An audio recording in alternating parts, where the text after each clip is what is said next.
Am I coming in clear? Am I coming in clear? Am I coming in clear? Am I coming in clear? Am I coming in clear? Am I coming in clear? Am I coming in clear? All right, I think you are good. I'm hearing you fine.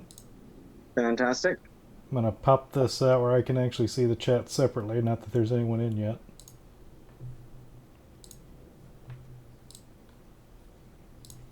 All right, so to get us started off, I'm just going to introduce this. It's the first episode that I'm actually getting into doing this podcast, Collecting Conversations. I'm joined today with Patrick Otter Gonzales of the Nostalgic Nerd. That's a retro game store in Keller, Texas. And I appreciate you coming in, being my first guest. So you get to be subjected to all the nothing works right and I don't know what I'm doing. Sounds good, man. Sounds like my life. does that sound like what it's like to run a game store? Pretty much, yeah. You know, everything goes right and everything goes wrong all at once, pretty much. You know. So to start off, I'm going to start off with two hot questions. First off, what's up with the nickname Otter? Can you keep a secret? It's a stream, of course. Oh, so can I. Someday when you're all grown up, I'll tell you that story. Okay, fair enough. Next up, I'm going to ask. So we're just going to jump into controversy and getting everyone, possibly mad at you. Oh well, thanks. Hot wings, flats or drums? Ooh, you know what? I'm a bit of both. It doesn't really, hot wings are hot wings to me, man. I'm a fat kid. I love food. So drums or flats, I'm good with either. That's a good answer. My other approach is if you favor one or the other, find someone that likes the other one, and then that's your wing buddy, and you go together to the. Exactly. To the it's kind of like having, it's kind of like the question of light meat or dark meat. Yeah. It's like find somebody that likes the other and split. So, Nostalgic Nerd's obviously a retro game store. Yes. So I'm going to jump into the assumption that before that you were collecting retro games yourself, yeah? Yes, still collecting to this day, yes. So what all do you collect? A little bit of everything. I pretty much collected things that I want to play or things that I always wanted as a kid. My collecting is, I still collect, but I've slowed down a little bit. I'm starting to get to those heavy titles that are just a little too expensive for me. Still always trying to find the best deal as well.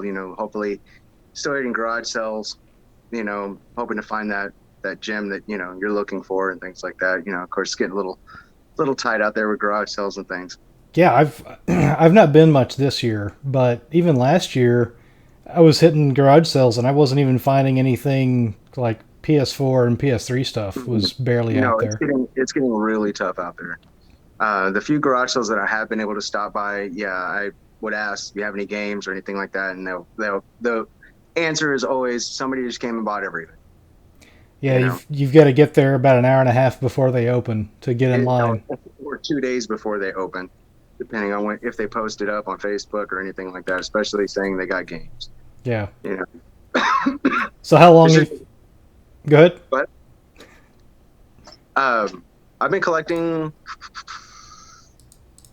shit for a while now. I don't remember when I exactly started collecting. I would say it'd have to be maybe 2010. I started collecting. When I first started collecting, I just went after everything. Anything I could get my hands on that was retro, I started collecting. And then it got to a point where I realized that there were some of these games that I was never going to play. It's like, there's no way I'm going to play Fisher Price 1, 2, 3. Like it's stuff that's sitting on my shelf that I'm like, why do I even have this? So I started clearing out, I kind of changed course and I started clearing out the things that I just really didn't want or didn't have a really need for, and decided to focus more on, like I said, the things that I really wanted to play or things that I remember playing as a kid, and things that I've always wanted to play that, of course, my parents and I, my parents never really had a whole lot of money. So and of course, games being expensive as they were, Christmases, birthdays, things like that is when I normally would get games. So my collection wasn't very big as a child. But the games that I do remember having, of course, obviously with Mario Brothers 3, regular Mario Brothers. I didn't have a Super Nintendo. I opted for the Sega, which hindsight, I should have went with the Super. But funny enough, it was because all of my friends had Segas at the time, where I was currently living, or I was living at the time. And so I got my Sega. I was so excited because I'm like, we can trade games and swap and, borrow each other's stuff. And then we moved. And when we moved, I moved into a neighborhood where everybody owned a Super. You moved into the Nintendo neighborhood. Exactly. I moved into the Nintendo neighborhood, and so I was kind of SOL on that aspect. So hindsight again. But whenever you did that, did you become like, oh, let's go over to Patrick's house because he's got the Sega, he's got the games we don't have? No. Nobody cared about my Sega. No, Nobody cared about my Sega. Everybody wanted Super. They're like, you don't have a Super? I got a regular NES, but you don't have a Super. I was like, well, no, I have a Sega. So instead, you became the lame kid. Yeah, exactly. I became the lame kid. But luckily enough, my personality outweighed the lameness. So, I was like, oh, okay, he's cool. So then he can come over. You just went to their house to play Super Nintendo. Yeah, I went to their house, where their mom was cool and bought Pizza Hut and Mountain Dew. And, we'd stay up all Friday night and go to Blockbuster and rent all the ridiculous games that we could never afford. You know? Yeah. So that's one of my best memories as a kid. I think it's a lot of people's memories as a kid is going to Blockbuster and renting that game. And also in that same aspect is going to Blockbuster and seeing that game is not there. And you're like, damn it, I want to finish the game, and you pray that somebody doesn't erase your save state, like Final Fantasy 2. You're just like, no. So. But if they did, you got to start all over because you still got to beat the game, right? Start all over, unless it's got a code, like Mega Man X or something like that. You just write the code down. But yeah, I keep my collection pretty tight. Again, things that I want to play, and I'm also not a big stickler for keeping something just because it has value. I know a lot of people do. A lot of people want to hold on to something because it's expensive or it's gaining popularity and getting more expensive. If I play a game and I end up not liking it, I usually end up trading away or selling it for something that I do want to play. So it really just has no money. Money is not a thing for me as far as that aspect of collecting. I want to play what I want to play, and I want to enjoy my collection, not really just have it just for monetary value. Yeah. Just to say like, yeah, my collection is worth $10,000. That. It's whatever, I built my collection the way I want to play my collection.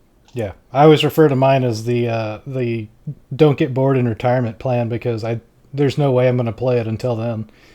Exactly. Yeah. I mean, yeah, fair enough. Because that's exactly, I have my backlog. Like when somebody asks me like, oh, what are you currently playing right now? And I'm like, I own a video game store. I have 4 children and a life and another job. So I don't get to play games. Unlike my partner who streams all the time. See, that's what got me started on my collection was hitting that point of I don't really have time to play games. So I thought it would be cool to just start like an in-home library or an in-home museum of, specific titles. And I went for the best ones on each system. Like I went through this whole process of identifying the top 100 best games and then threw on stuff that, like you were saying, that had nostalgic value. Like I remembered playing it as a kid. And even objectively looking back and going, it wasn't a good game, but I remember playing it as a kid, so I want to get that one. Oh yeah. Like, there's some games that I play that people are like, why do you love this game? And I'm like, it's just literally for nostalgic purposes. Case in point, Forsaken 64. You can find that game pretty cheap anywhere. Nobody likes that game. Nobody wants that game. But everyone remembers the marketing.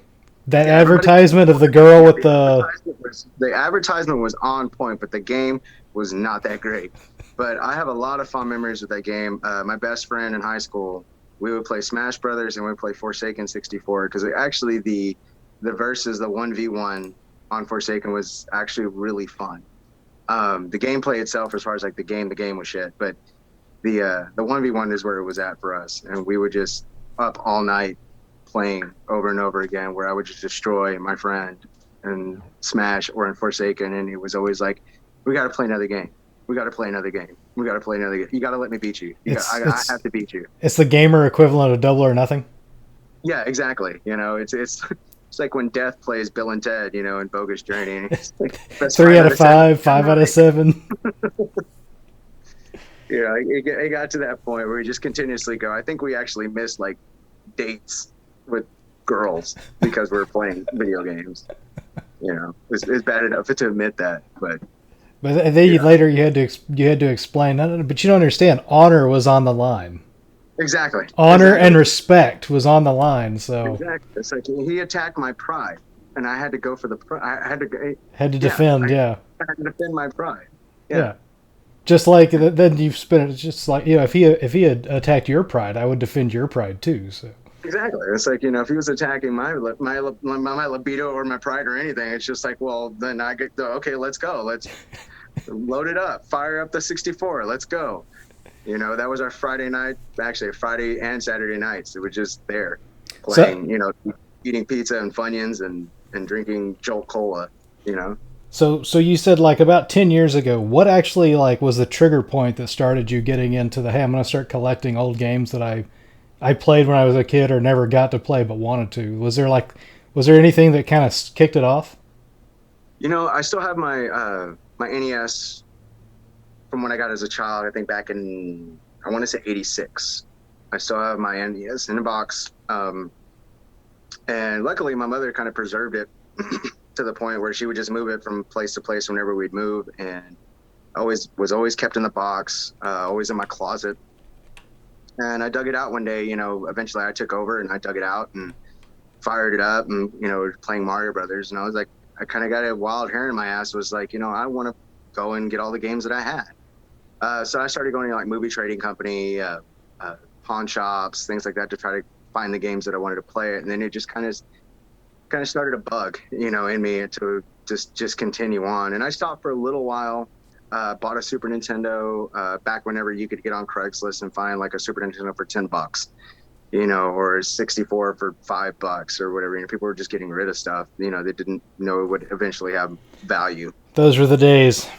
Yeah, exactly. Those were the days. I messed up because I'm usually a pretty good person of keeping my things pretty clean and pretty neat and holding on to things. I had sold my 64 in the box with all the games that I had with it back in the day when GameStop was still taking games, um, to get a PS1 so I could play Castlevania Symphony of the Night. And so I traded all of it in. I think I got like $20. However, yeah, how GameStop does. And so from that point, after that, I instantly regretted selling my 64. But at the time, I really wasn't having anybody to play with. My best friend had moved away, and the girlfriend at the time didn't want to play games. She wanted to watch me play games, but she didn't want to play games. So I was like, oh, that's fine. Then I'll get a PlayStation 2, and just kind of go from there. And started collecting for those, and really just buying games. I wasn't really collecting at the point it is now. But yeah, I started kind of slowly buying more. And then that's what I was like, I'm just going to go after the games that I remember as a kid first. And then, I want all the games that I never got to play, that I always wanted to play. And then just this giant snowball effect to where it's at today, to where it's just boxes and boxes of stuff everywhere. Right. For the longest time before then, I actually collected action figures.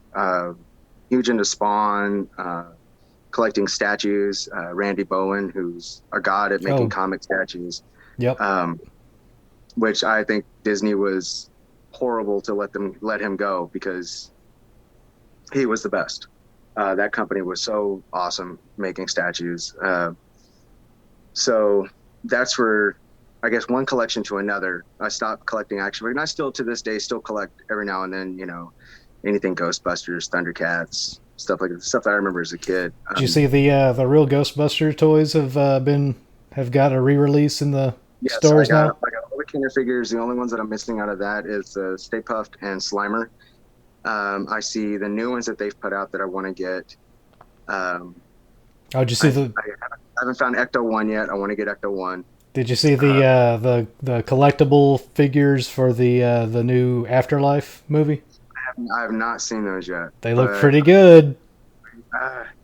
See, so much Ghostbuster stuff. You've got they've got old Venkman and old Winston and old Ray, all aged up how they're going to look in the movie, but they're all suited up, power packs, and Venkman comes with some cards. He's got some playing cards. Yeah, nice.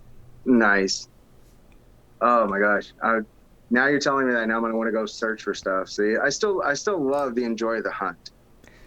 Yeah. Even but action figures or whether it be, video games, I still enjoy the hunt. Anybody can get on eBay and order off of eBay or Amazon or wherever.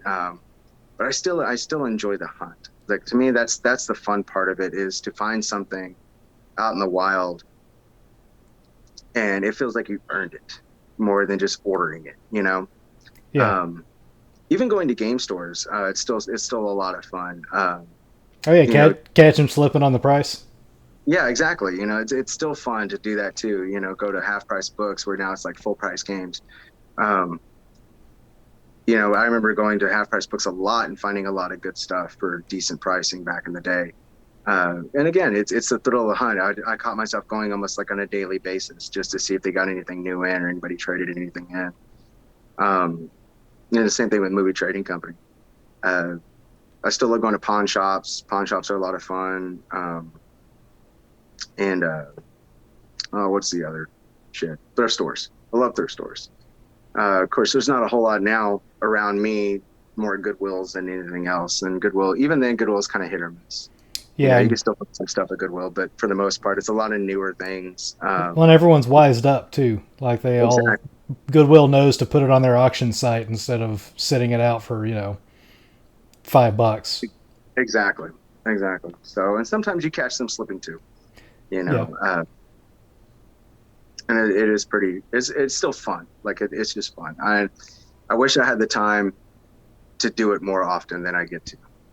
yeah. You know, So so so of all those hunts and all those searches outside of you get cool stuff from trade-ins at the store, but outside of that, on your out searching, doing hunts, thrift stores, flea markets, and all that, do you have a favorite story, like a favorite find of something you found during a hunt?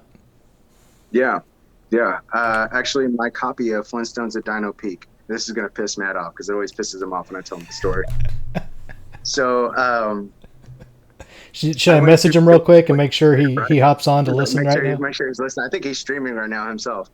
Um, Actually, it was funny enough. I think it was like a week before that. Him and I were talking, and I was talking about like how like all these expensive games out there. You got Bonks, you got Flintstones, you got Little Samson, all these really expensive titles that everybody's looking for. And I remember telling him, I was like, I'm not really seeking these titles, just because they're expensive. But if I happen across one, I'll probably pick it up if it's a decent price or something like that. Yeah, I was like, oh, I'd be stupid not to. So I think it was like, yeah, I think it was like a week before that. I was telling him like, I don't give a shit about these expensive games. It's whatever. Of course he was deep in his collecting and trying to get everything that he could. So I went to there was a Goodwill that's kind of close over here to where I live, uh, here in what was it Watauga at the time, and that was back when Goodwill was doing the in-store auctions on like Saturdays. And I walked in. It was a Wednesday night, I believe. It was a Thursday night. It was a Thursday night. I walked in, looked at the cases, kind of scanned the cases. They had a box PS2 with a bunch of games. They had a box Sega with a bunch of games. It was actually a very game heavy auction. And they had a Nintendo with a bunch of games and like one Super Nintendo game. The Super Nintendo game was Final Fantasy 3. The box was beat to hell. But again, it's Final Fantasy 3. So I started taking a look at the games to see kind of what they had. It's your normal Contra, Ninja Gaiden, Super Mario Brothers 3, things like that. And this was very early on in my collecting too, so I still wasn't super knowledgeable about all the titles other than the common ones. So I'm looking and I'm looking, and then I see Flintstones. Now I knew that there was two Flintstone titles on the NES. It was Dino and Hoppy, and there was Dino Peak. And I remember thinking to myself, I was like, I know one of these are expensive, but I couldn't remember for the life of me which one it was. So of course, quick Google, pulling up price chart, things like that. And I see it and I'm like, okay, it's Flintstones at Dino Peak. That's the one that's expensive. And it's sitting there in the case. So I called the lady over and I'm like, excuse me. I'm like, I was like, would it be possible to sell me just one game out of that lot? I was like, I just want literally just one game. I'll pay however much, for it. And Lady told me, she goes, I can let you look at it, but I can't let you buy it because it's a part of the auction. I said, fair enough. She goes, if you want it, you're going to have to bid on the entire lot. Okay. Was this and this So was this like when they did the in person live auctions? yeah, the in-person live auctions Man, in the I store. miss those. I miss those so much. They were a lot of fun. I got a lot of good stuff out of that. Um, so I'm there and I'm like, okay, so I go to the book, flipping through the book, because the lot is actually like towards the end of the auction block. And I see it. They had it priced, I think, like around $30 for everything, which obviously is really good. So I was like, I want to bury anybody there was no bids on it at all. So I just chunked 80 on it. And I'm like, all right, cool. And I left. Went back the next day to check on a Friday. Nobody else had bid on it. So I'm like, I got this. It's no big deal. Talked to the wife about it. Was like, hey, how much can I spend? Yeah, pretty much. Exactly. I was like, what can I spend? She told me a cap out. And I'm like, okay. Because my thought was, I'll spend the money and then I'll just sell everything else because I already have everything else. And I'll keep Dino and Hoppy basically paid nothing for it. Or not Dino and Hoppy, Dino Peak. And so I get there on the Saturday. I have my son with me, who at the time I think was around 2 or 3. So he's very small, and I had him in the stroller. So of course, I'm sure we look like the adorable father-son, going in there trying to buy video games. And I see 2 teenagers, a boy and a girl, looking at all of the video game stuff. And they're pointing and they're oohing and they're eyeing and things. And I'm like, okay. I was like, well, I think these kids are probably most likely going to bid on the Sega, the PlayStation, and possibly the NES. I was like, there's no way they're going to have more money than I do. They're teenagers. How much money can they possibly have? Oh. So I see them go over to the books and start writing stuff down. So I come follow behind them, and sure enough, they bump the bid from 800 to 100.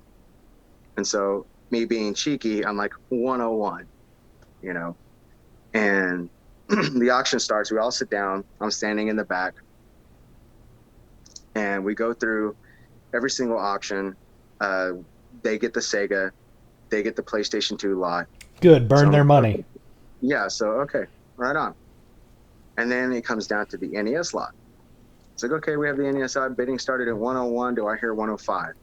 So the kid's 105. So we start going at it. Boom, boom, boom, boom.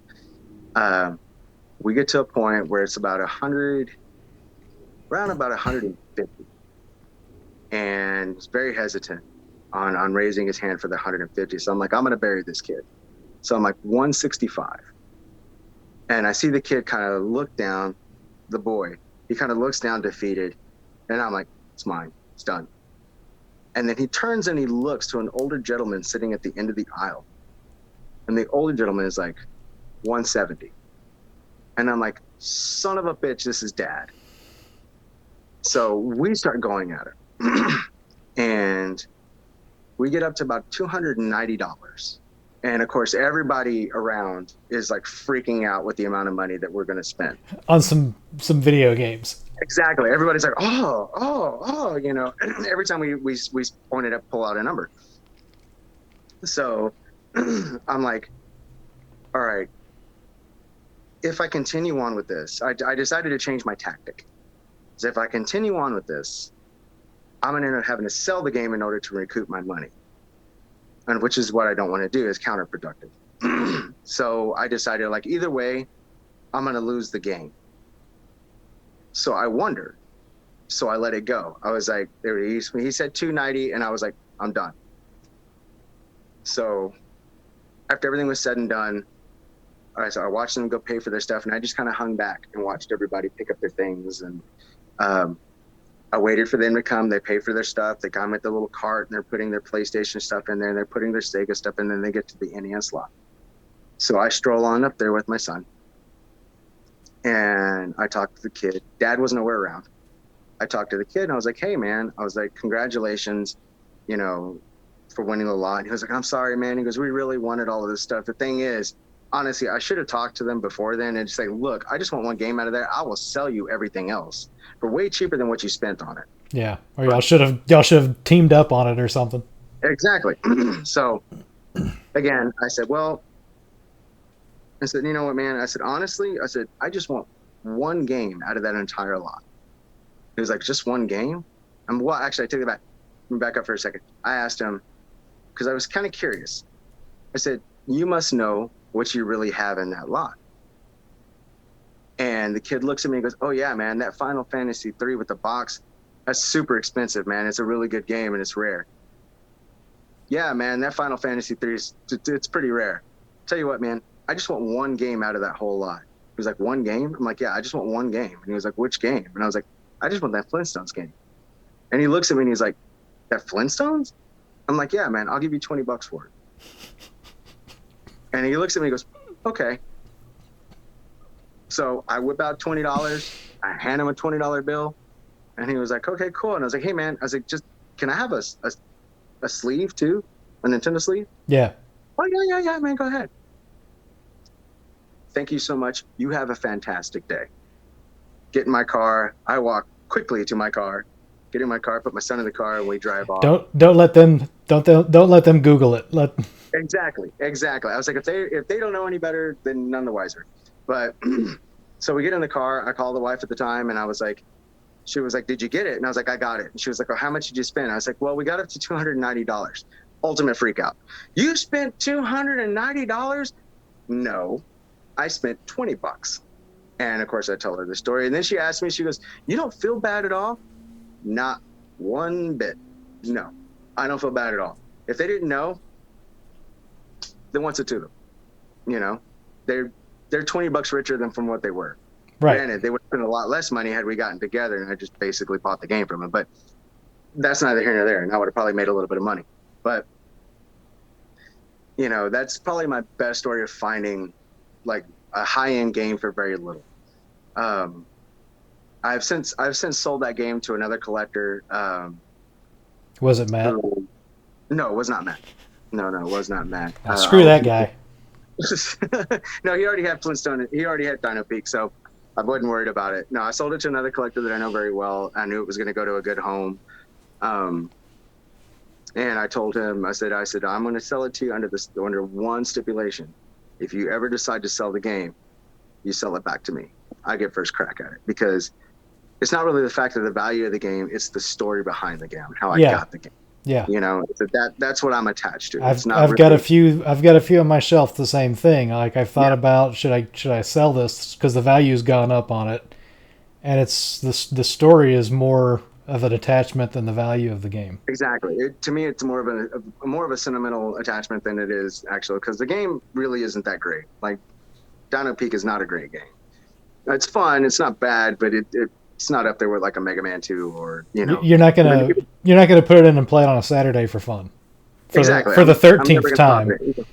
Exactly. It's like if I'm going to play a high-end game, I'm probably going to play Snow Brothers because I find Snow Brothers to be a lot of fun. I remember playing Snow Brothers in an arcade whenever I was growing up. I had no idea they had ported it to the NES. And when I found out that they did, I took every ounce of my collecting abilities to find a copy of Snow Brothers. And I ended up finding a copy for pretty fair price, and I bought it. They had the box at the Game Exchange down at CGF last weekend. Did they really? Yeah, just the box. Just the box. Yeah. Don't remember what it was. That's the other thing too. I'm not a huge like box collector. Like I don't mind having it loose. If I find a good deal with a box and a manual and things like that, by all means, yeah, I'll probably pick it up. You know, if it's a bundled deal or whatever. But it's never been a big hang up for me to have all the boxes and manuals and things like that. I think like I would love there's certain games today I would love to have the box, like all the Mega Mans. That's what I did. It was just specific ones that I was like, I want the box for these, but I don't care about having everything in the box. But just specific titles I wanted in the box. Yeah, there's specific titles that I really want. Like I said, all the Mega Mans I really want the boxes for. I have all the manuals, which were all in great condition. The boxes, and since they've gotten more expensive, I've decided to kind of give up on the boxes, but I do have some really nice custom cases that I've gotten for the games that has a manual insert to where I can put the manual in it. The game snaps in it. They're really nice. They're basically replicas of the boxes, but they're not the normal standard real thin custom cases. These are really good thick plastic custom cases. Um, and I probably will end up doing that with a lot of my games. Just get some custom cases for them, unless I find a box for it. Like another box I would probably search for is Monster Party. It was the first game that I ever bought with my own money. Running out of the gate, I still own the original cart that I had as a kid. Matter of fact, it's the only cart that I still own that I had as a kid. So I wouldn't mind having the box and manual for Monster Party just for sentimental purposes. Monster in My Pocket, would love a Monster in My Pocket box just because I love the toys. I had all of them. I had scrupulous amounts of Monster in My Pocket toys. I think that's probably, as a kid, I think that's where I'm in my affinity for action figures and things like that really kind of blossom. I know it was everybody's kid always loved action figures, but more so than anything, I took really good care of my stuff. And of course, all of my stuff went in garage sales. You know. So, having collected both, which one consumes space faster, video games or action figures? I would have, for me, action figures. And the only reason why is because I'm a mint and box person when it comes to action figures. I don't tear open the box and display them. There's certain figures that I'll buy loose. You know, I mean, obviously, because they're carded, they're going to be much more expensive, like Turtles or any kind of original Ghostbuster stuff. But if they're 50 cents or $1 at a garage sale, you're just going to start scooping them up. Yeah, exactly. If I can find them for dirt cheap, by all means, yes, I'm going to buy them.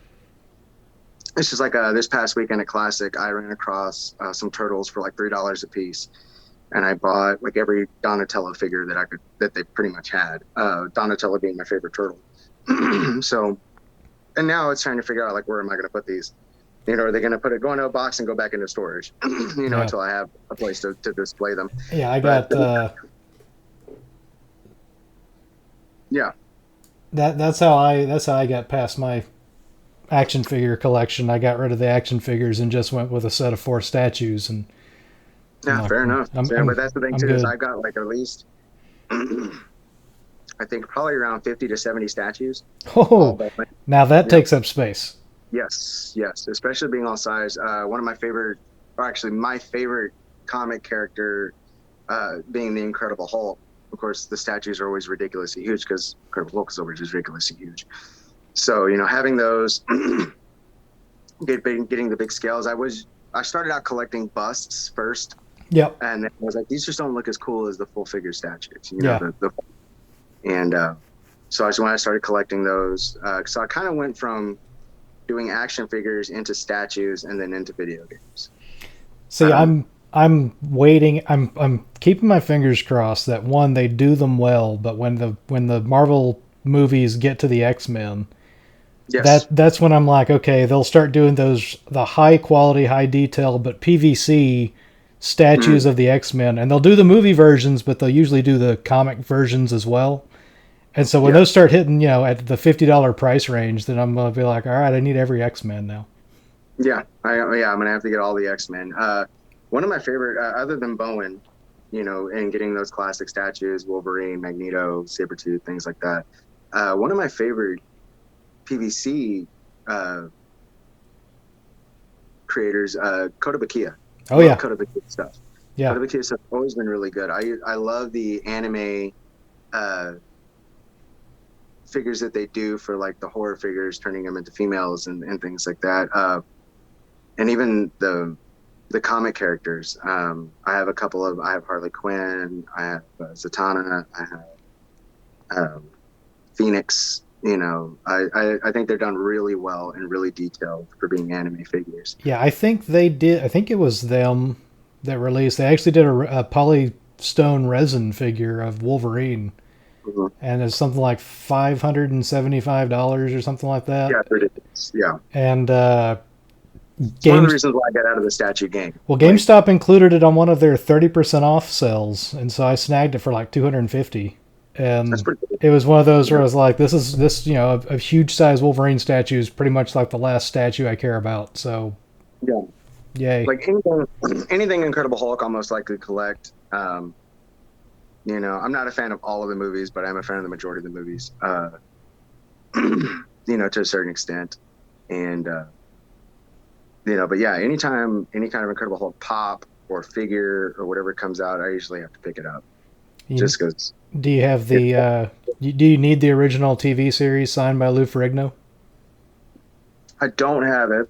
But you need it. Do I need it? I mean, I could always use it in my collection, of course.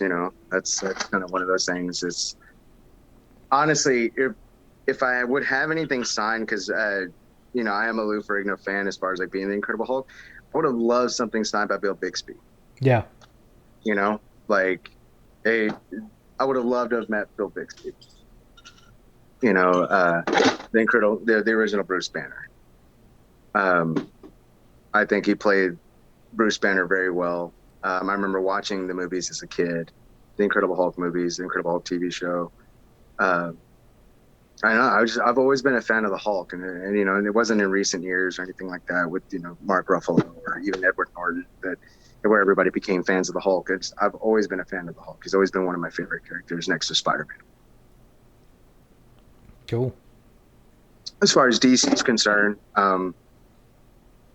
if we're going to get on a topic of comics and things like that, DC, and I know everybody's going to be like, I'm a shill, but I love Superman. I can't help it. I love Superman. Well, up until just recently, that wasn't necessarily the height of a popular character to choose. Until Henry Cavill made him cool again. Right, exactly. Superman was considered a boring character by a lot of people. So. Yeah, I agree. Everybody's into Batman. I get it. Batman's cool and he's dark and brooding or whatever. But I don't know. I've always loved Superman. Superman doesn't have a choice to be Superman. He's Superman. Yeah. Superman's hard to write for because over the years they've made him so powerful. He does get hard to write for unless you've just got more and more powerful villains that. Exactly. It's like where do you go? From that point. From making him such a powerful character, and yeah, exactly. Like where do you go?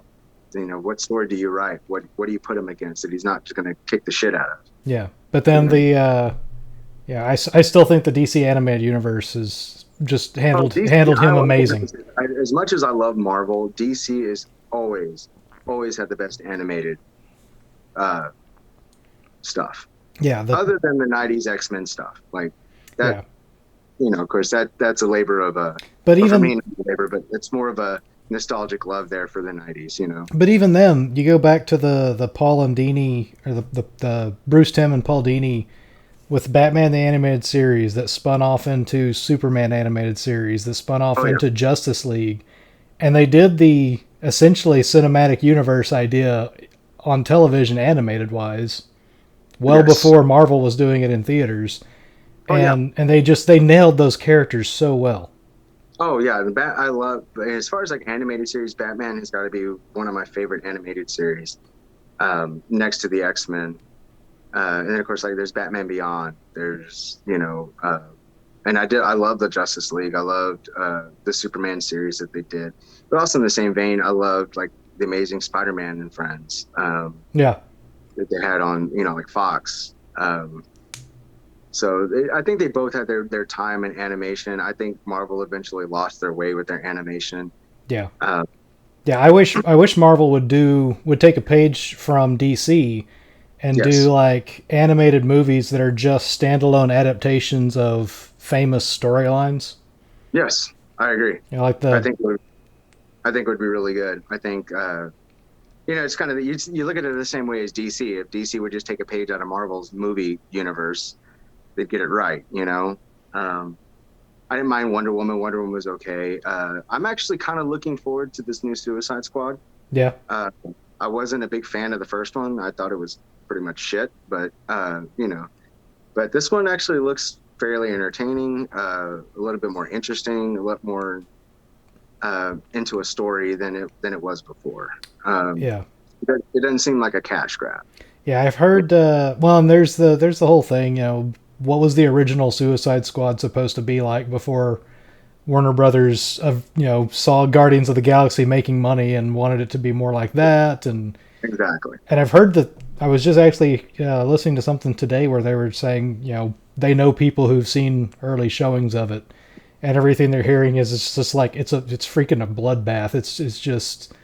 It's Oh yeah, there's super violence and gore you don't expect, oh man, and I mean, you see the trailers where King Shark pulls somebody out and goes nom nom and just like chomps somebody in half. I mean, yeah, so yeah, I imagine it's going to be a little bit gory and a little bit more yeah. bloody than the original, you know. But you know, it is James Gunn, and James Gunn's going to kind of do things. I mean, if you're a fan of James Gunn's stuff, I mean, you look at a movie like Slither, Yeah, that's what I and was gonna say. He's got horror roots too. yeah, So he's got horror. So it's and Slither being one of my I would say one of my top 10 favorite just horror films in general, as far as like gross horror, you know. Um, so they're reminding me, especially with the little slimy little critters that roam around and jump in your mouth, reminds me of a old school 1980s Night of the Creeps. Um, with oh, now I can't think of his name. I can't think of the actor's name. Son of a bitch. It's gonna bother me all fucking night now. well, God, I'll circle a question back to the collection, and in 3 questions in, you'll remember that name you're trying to think of. yeah, exactly. I'm gonna So remember. so what's the most valuable item in your game collection? Like Most valuable. actual financially most valuable, and your most valuable like personal nostalgic connection. I think my most valuable. Oh shit, I gotta think about it. Because I haven't checked prices in a long time. I check prices for the store, but I have not really valued my collection. Because again, it for me it's never been about money. I would have to say probably my Mega Man 7 with the manual. Was probably my most valued. Of course, I got rid of my Dino Peak. If I didn't get rid of my Dino Peak, it would have been my Dino Peak. But probably my Mega Man 7. And as far as like personal value, like would have to be my copy of Monster Party. The Uh, one that you yeah, mentioned, just the yeah, the one that original. the one that I bought with my own money when I was a kid. You know, I wish I would have had my Mario Brothers 3 that my parents got me for Christmas, but I had a cousin that borrowed it and never gave it back. So Those mysteriously disappearing games. exactly, the mysterious disappearing king. She continuously does it to this day. Who borrows things, and I'm going to bring it back, and they never bring it back. You would think I'd learn my lesson by now, but I love my cousins. So After this, you're gonna call and be like, "Hey, where's my Mario 3?" I've asked her several times. Yes. So where's my Mario Brothers 3? Oh, I got rid of that. I don't know. I lit up in the garage sale. Okay, well, you owe me a copy of Mario Brothers 3 with the box because I That's gave it right. to you with the box and manual. It was all pristine. I remember it because I got it for Christmas. So, what's your favorite console of all time? Favorite console? What I mean, it has to be my NES. Original NES. Yeah, my original NES. Just so many memories of me. You know, like when I was a kid. Again, my parents, you know, they didn't make a whole lot of money. So whatever games that I got, you know, I really valued them. But um, I also was very fortunate to live around a lot of family. So I was always outside with my cousins. So at the end of the night, especially during the summertime, whenever I would come in after being outside all day or whatever, you know, you remember the days where you used to be able to go outside and just be gone with no cell phones or nothing like that, and your parents really didn't give a shit where you were at. Be back They were before the just like, lights come on.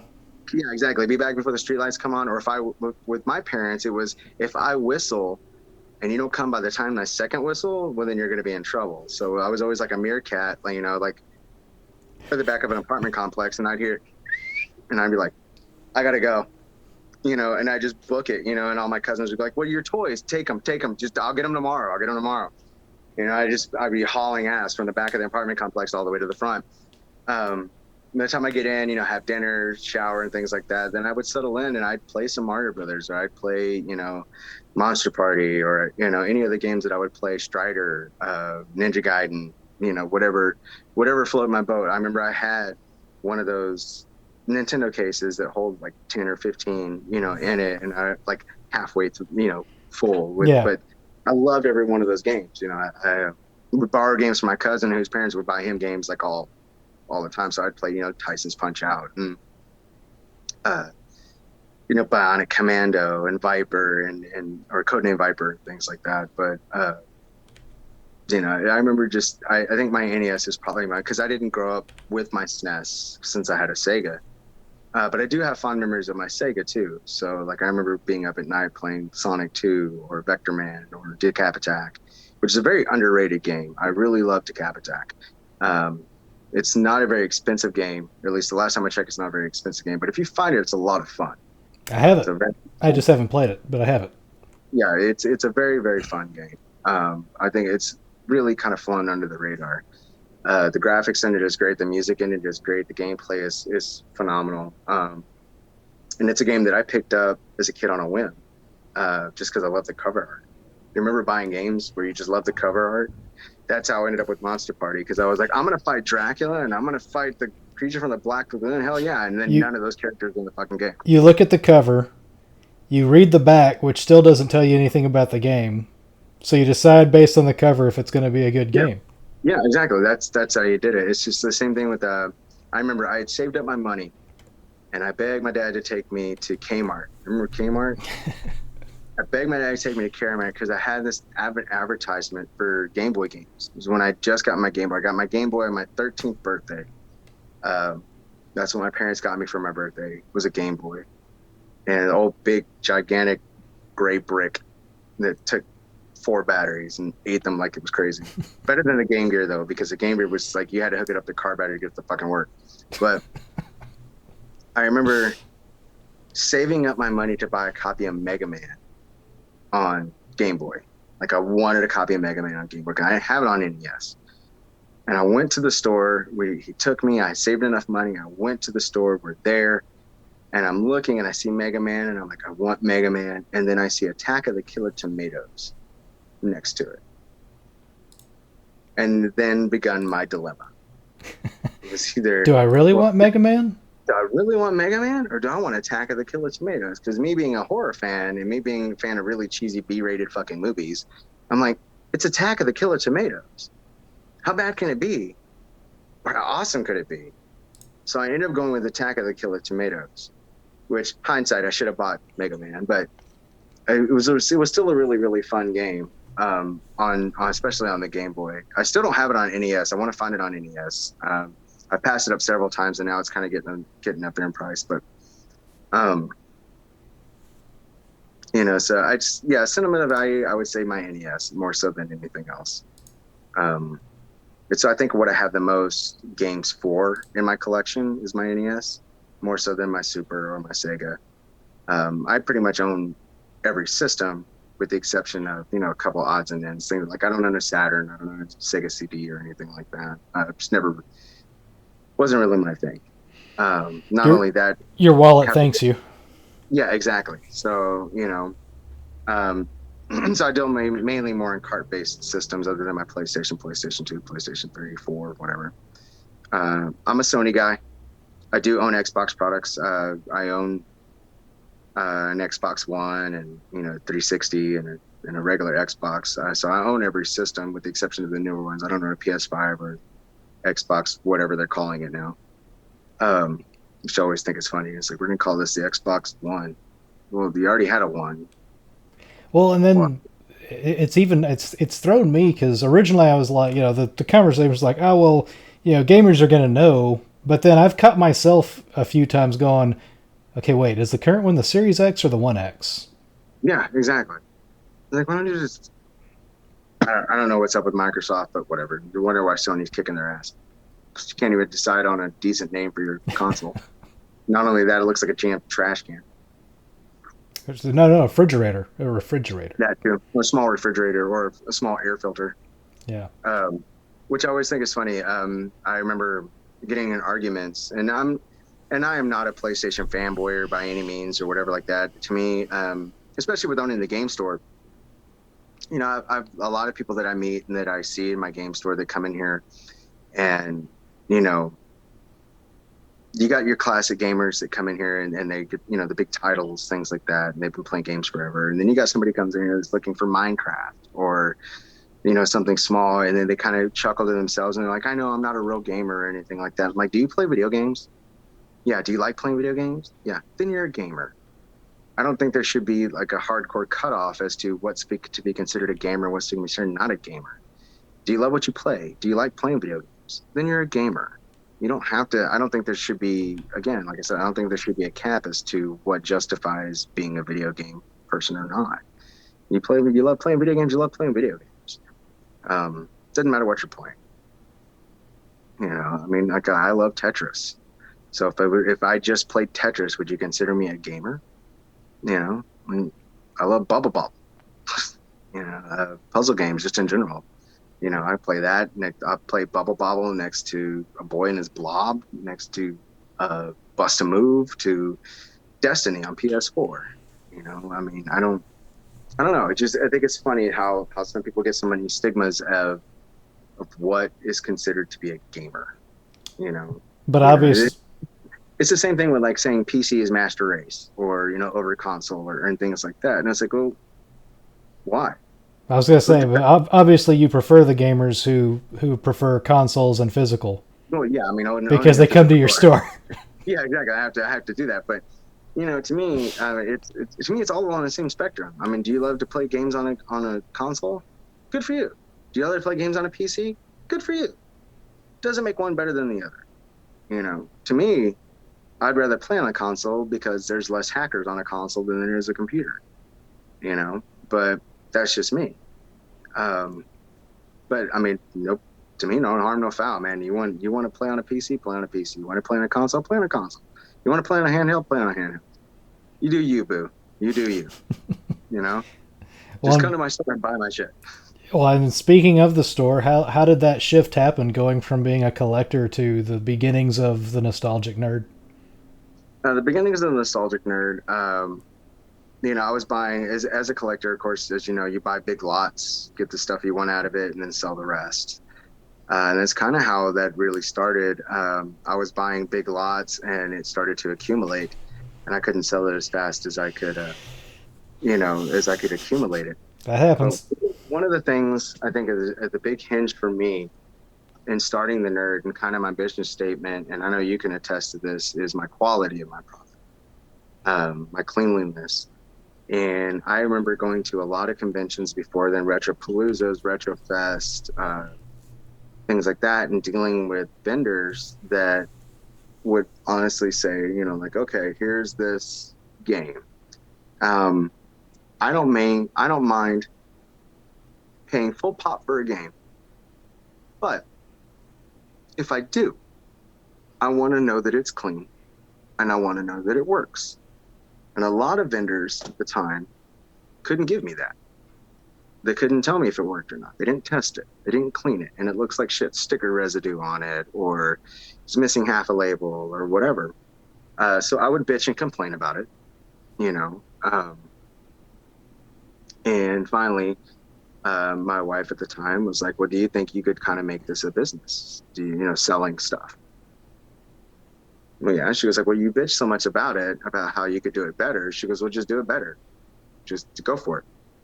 And so we started kind of buying big lots and things like that. And I really buckled down and, opening carts, cleaning the boards, cleaning the actual carts themselves, getting sticker residue off, getting stickers off. There are so many games, and I know Matt can attest to this too, my partner. He's like, I've seen you turn games from shit to gold, and it's amazing what you can do. And it's because I want to put it's just like anything with a labor of love. I take pride in what I do, and I want to give my customers the best product that I can give them, and for an affordable price. Because that was the other thing about doing what I do or starting this, was that, like, being a family of, at the time, being a family of six, money's tight, and you still want to enjoy life and enjoy the things you want out of life. And I don't think, you know, why should I overcharge you for something that you want to enjoy when there's a lot of people already out there doing it? So I came at it from not only a collector standpoint as to what I would want to buy when I walk into a video game store, but what the average person would want to buy. I wanted to come in, I want to know that it works, because I'm spending my hard-earned money on something that I hope to God will work. It's just like, it's the same thing equivalent of buying a car. You would never go buy a car without test driving it first. Which is what a lot of these vendors are asking you to do. Well, I want you to pay full pot for it because, well, it's expensive, but this is how much the game is worth, and this is how much is going on eBay or whatever like that. Okay, yeah, that's fine, that's great. Does it work? Well, I don't know. Then why should I pay that amount of money? So I wanted to make things affordable for families and collectors and things like that. I wanted to make things to you know, cleanliness. And I know that I wanted to build that reputation to be that way, especially for the nerds. So we started doing conventions. We did our first convention, I want to say in about 2015. It was Retropalooza, 2015. And Ben was doing conventions ever since then. Um, and I remember our first convention, we did really, really well. And it was one table with everything that I could possibly get on that one small table. But we made, we made money, and we turned some heads. People were coming to our booth and they were trading with us. And at the time I was giving trade for trade, value for value at the time, because I wanted to put my best foot forward. Um, and still right now, I still want to always try to give the best trade credit, the best value for your games. Because again, it's your stuff that you spend your hard-earned money on. Even regardless if you bought Chrono Trigger for $3 at a garage sale, I want you to bring it in, and I'm going to try to give you the best values I can for it. Not only that, I'm going to put it out there for the best value you can buy it for. And for anyone watching this later that's in the area, they do have the best trade-in credit. Yeah, I mean, I want to give, like I said, I want to try to give you the more bang for your buck. And I've always said this, that if you get a better deal somewhere else, or if somebody offers you more money, I want you to take that deal, because again, I want you to get the most bang for your buck. Again, it's your money, it's your collection, it's your extra video games. And I mean, reality wise, that's the nerd difference. I want to take care of my customers as much as I can. Now, on that note, because I wanted to bring this up because it's something that I've particularly used for looking at doing trade-ins and everything. So how do you determine your trade-in values? Like when someone brings you a stack, how do you determine what you're taking and how much you give them? So normally when people bring in products or trades, games, things like that, it really like I will say this, I'm not that drunk. Almost fell off my chair there. No, for me, whenever people bring in their trades or whatsoever, I am very, very meticulous about what I put in my store.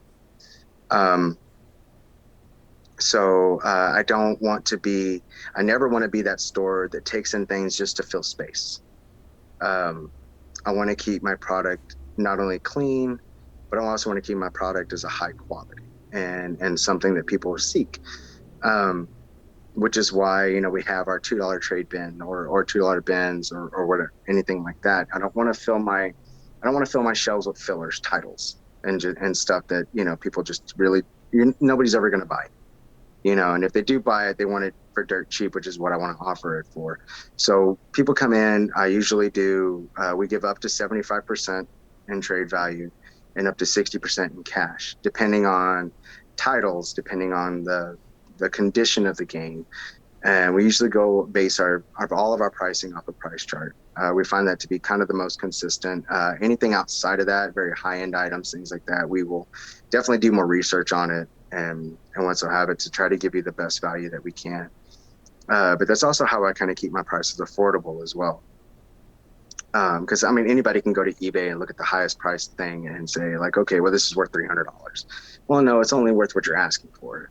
And again, we get the most compliments about our pricing and about the cleanliness of our games than I think we do anything else, especially with our trading credit. And I try to be as fair as possible when it comes to trades. Sometimes I take a risk on things because I don't know. I'm still learning kind of what sells in my store and what doesn't sell in my store. You want some more limited run game stuff? No. Limited run. Actually, I don't mind the limited run game stuff. Yeah, it's a very niche. It just takes longer. Yeah, it's a very niche market. It does take longer because it's going to take that specific collector. Yeah. But normally, here's the other thing too: is normally limited run collectors already have it because they bought it on limited run. They bought it on a limited run. So it is cumbersome sometimes to take those things in because for one, they're always going to be high priced, especially if it's a sought after game. So we give the credit, but we're also taking a lot of the risk on that as well by sitting. Yeah, So I have turned away things in the past. I normally don't like to, but when we get to a certain point of taking in so much as far as like Xbox 360. Now we went down to classic, and I will say this: we sold a lot of Xbox 360, which was very surprising to me they're starting to because here, go up. yeah, because here at the store, I sell maybe one or two Xbox 360 games a month. It doesn't move; it just sits here in my store. Same thing with regular Xbox. I sell more PlayStation 2, PlayStation 64, NES, SNES, Game Boy, DS, Wii. I sell more Wii than I do Xbox 360. GameCube, like all of that goes way faster. More Nintendo products than the Xbox stuff. I sell more Sega stuff than I do the Xbox stuff. But surprising enough, going to conventions, we sold a lot of it. So it really depends, and that's one thing that I did notice doing conventions as opposed to having a store. Conventions were different everywhere you went. By what I mean by that is people bought things differently. Like one will be looking for PS1 and PS2 heavily, but then the next one is like a 360 and PS3. Exactly. It's like, I could go and I could bring 8 totes of NES and I will completely run out of NES. They will come and they'll buy it. Also, the difference is, which is oddly enough, is it varies by day on the convention. One day, like a Saturday again, will heavily on NES. They'll come in here, they won't touch the 64, they won't touch the SNES, maybe a couple of titles here and there, but they're all about the NES. But then the very next day, total opposite. We're selling the hell out of SNES, we're selling the hell out of 64, we're selling the hell out of Sega. So it really just depends on where you're at and what people are collecting at the time. And also, I think too, also depending on the titles that you bring. Again, me being very picky with what I take in my store and what I buy from my store, I want to make sure that we have the titles that people are looking for, the people that want. Of course, your Marios, your Donkey Kongs, your Zeldas, all your common titles that everybody's always looking for, your Smash Brothers, your GoldenEyes. I try to keep as much of those in stock, which is when it always pains me when somebody comes and they're like, I'm looking for GoldenEye. And I'm like, I put it out and literally within the hour it is gone, because it's a sought after game. Not only is it a sought after game, you can't beat my price on it. It's like, okay, I sell it for, let's say, just hypothetically, okay, I have $30 on it. Well, the next store, because it's a popular title, has it for $50. And have you run into issues with that at the convention of, other vendors come looking and be like, hey, they've got it for cheap, I'm going to buy it from them, and you just can watch them go over and put it on their table for hire? I used to, not so much now. It's kind of hard to say because conventions hadn't been, obviously with COVID and everything like that, conventions have been lower. But I did have that in the past to where the point now I don't sell to vendors. I refuse to sell to vendors unless I personally know this vendor and I know that they are personally buying for their collection. Like that is a difference. People that I've known for a very long time that come and they buy my titles or whatever like that. I know they're not going to turn around and go put it on their table.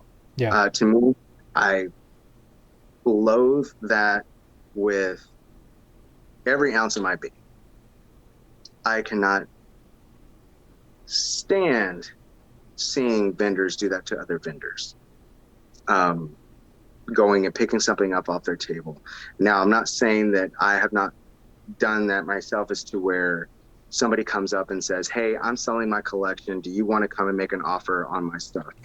Fair enough. That's a different scenario. Yeah, that's a different scenario where I come and I will buy a whole lot of stuff off of that person's table. But I've always said this, and I've even told Matt this, I will never sell it at the same convention. I will save it for the next convention. Or, now at this point, I will save it for the store. Yeah. Because to me, and you got to clean it. Yeah, I got to clean it. I clean and test everything. I don't know how many times at Classic this past weekend to where people were seeing stuff that we were getting traded in and they're like, well, how much do you want for that? How much do you want for that? And if I have the time, I would totally clean the title if you want it.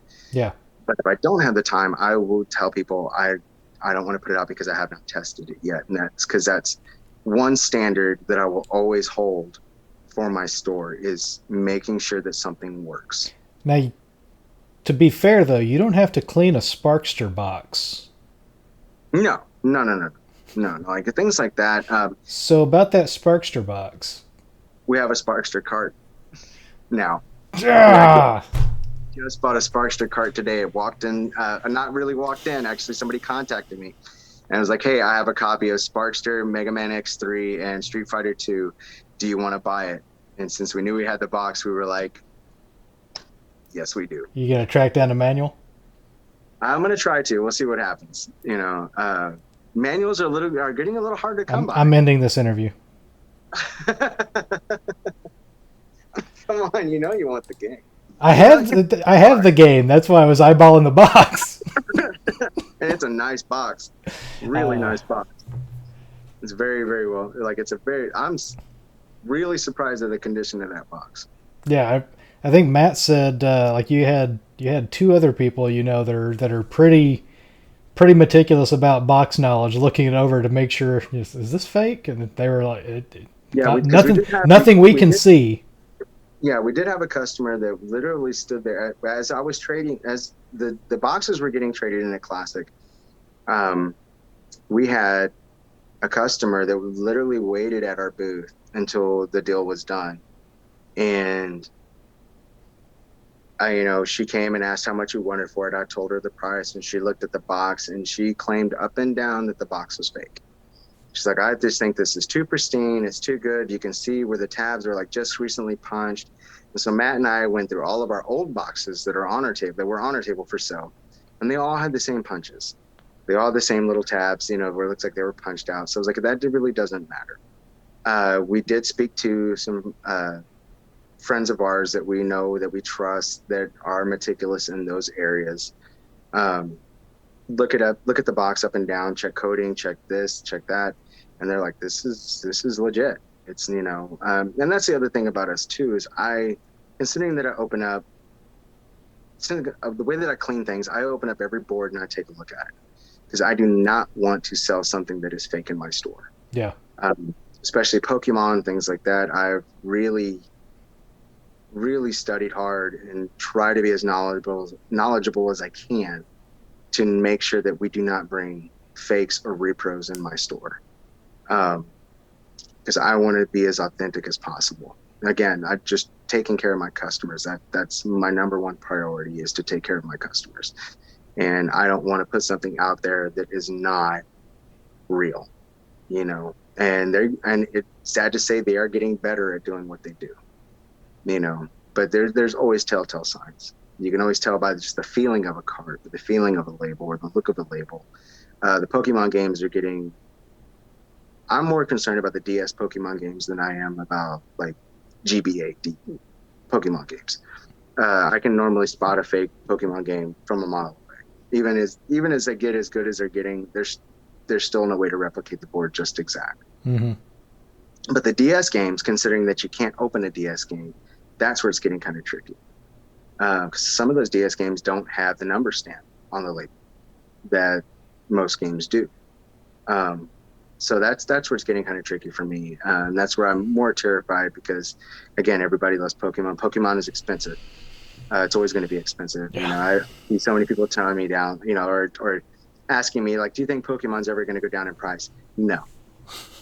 It's always going to stay around the same, or it's going to go up. And if it goes up, it's going to come right back down to where it was. It's never going to be back to like a $5 or $20 game. Right. It's not, unfortunately. Unless all of us that grew up with Pokemon just die out. Mm-hmm. But as long as they continue to make more Pokemon and make more Pokemon games, it's just assume people want to go back and play the older ones. Exactly. That's what they need game, really. A lot of people, I hear a lot of people complain about like Nintendo and the way that they do things, but I've always said Nintendo has probably been one of the most smartest companies ever. So for one, they're affordable. And Nintendo's always been family oriented. Since the beginning of Nintendo, it's always been family oriented. They're not worried about competing with PlayStation or Sony or Xbox or Microsoft. They're not worried about that. They let them handle their own. They're too busy fighting each other. Nintendo kind of does its own thing. Yep. Nintendo has always been about family-oriented gaming. Which is bizarre with the Switch, because they're letting things on the Switch uncensored that Sony is censoring now, and so everything is. We're living in crazy times now. We're living in very crazy times in a lot of ways. Yes, I agree with that statement. Pandemic, nah. Yeah, Politics, nah. The real thing is this Nintendo and Sony switch on censorship. That's where things are weird. well, you're trying to pander to one group of a very very small minority of people. Then you're going to sometimes shoot yourself in the foot. And that goes with anything. It's just like myself in the store. I try not to pander so much to collectors because before that was, and really that was kind of the learning curve of the store. Because before I did cater to collectors because that's how when you go to a convention, that's all that's there is collectors. So here opening the store opened me up to a very wide range of people, Yeah. not just collectors. You got your mom and pops coming in looking for their son or their granddaughter or whoever, and asking for different titles, which is why one thing that I do stick to, I talked to before I started this uh, remotely, the company in itself or the Nostalgic Nerd itself, I asked several of my friends that I know that own game stores. And I asked them three simple questions. What would you do differently? What is your advice? And, like uh, starting out, what was the toughest thing? And one of them told me, he said, buy everything. Doesn't matter. Buy everything that you can, everything that walks in the door, to a certain extent. I was And he going to goes, say, even sports titles? yeah. And he goes, well, the sports titles, he goes, pennies on the dollar, you know. But, and most people now coming into the store, they don't bring me sports titles anymore. They don't, because they know that I'm not going to take it in there. If I'm going to take it in, they're going to get, very little next to nothing because I'm just going to sit on it and nobody wants it. So in turn, taking care of my customers has afforded me for my customers to take care of me. They know what I'm looking for. It's like I've spoke to Matt several times on this. It was like reality wise is I don't feel the need to hunt anymore to go outside of like the store to go hunt on my time off or go try to find big lots or anything like that. People now are to the point where they're asking us what we're looking for the store, and they're bringing that in to trade. It's like, hey, I need more 64 cards, or hey, I need more NES cards, and they go out and they find it and they bring it in and they trade it for whatever they're looking for. So we are getting to that point where, again, since I've taken care of my customers the way that I have taken care of my customers, they're now taking care of me and bringing me things that I'm looking for, things that's need for the store, and anything. So it's kind of nice. It's kind of a nice quid pro quo. I take care of you, you take care of me. And I'm really humbled by the overwhelming support that we have gotten for the store. Not just from the community, like the gaming community, but just in the community around us in general. Um, a lot of people really look out for us, and it really is humbling. So it really lets me know that we're on the right path and we're on, the right stretch of road to be successful. And it's no matter how long it takes, as long as we have the support there, then we'll be fine. I look forward to the future. I look forward to see where we go from here, as far as the store is concerned and things like that. So, and I have a lot of fun running the store. I love people. I love my customers. I love my repeat customers. I love meeting new customers, new people. It's just who I am as a person. So, So what goes into starting a game store other than obviously having all your extra inventory from the stuff you bought that you didn't need anymore, and starting to do conventions and all that? I mean, you can buy a table and do a convention as a vendor just straight up, but what all goes into, like, if someone wanted to start was wanting to start their own store in another location, I would what say all like do they have to look into doing? so I would say kind of like I was in a band for several years. Um, and grassroots is the best way to go. Like if I had to do it all over again, I wouldn't change anything. Excuse me. I would start small. I would start just doing conventions, really building your name, building who you are, building what you're doing. and letting people know who you are.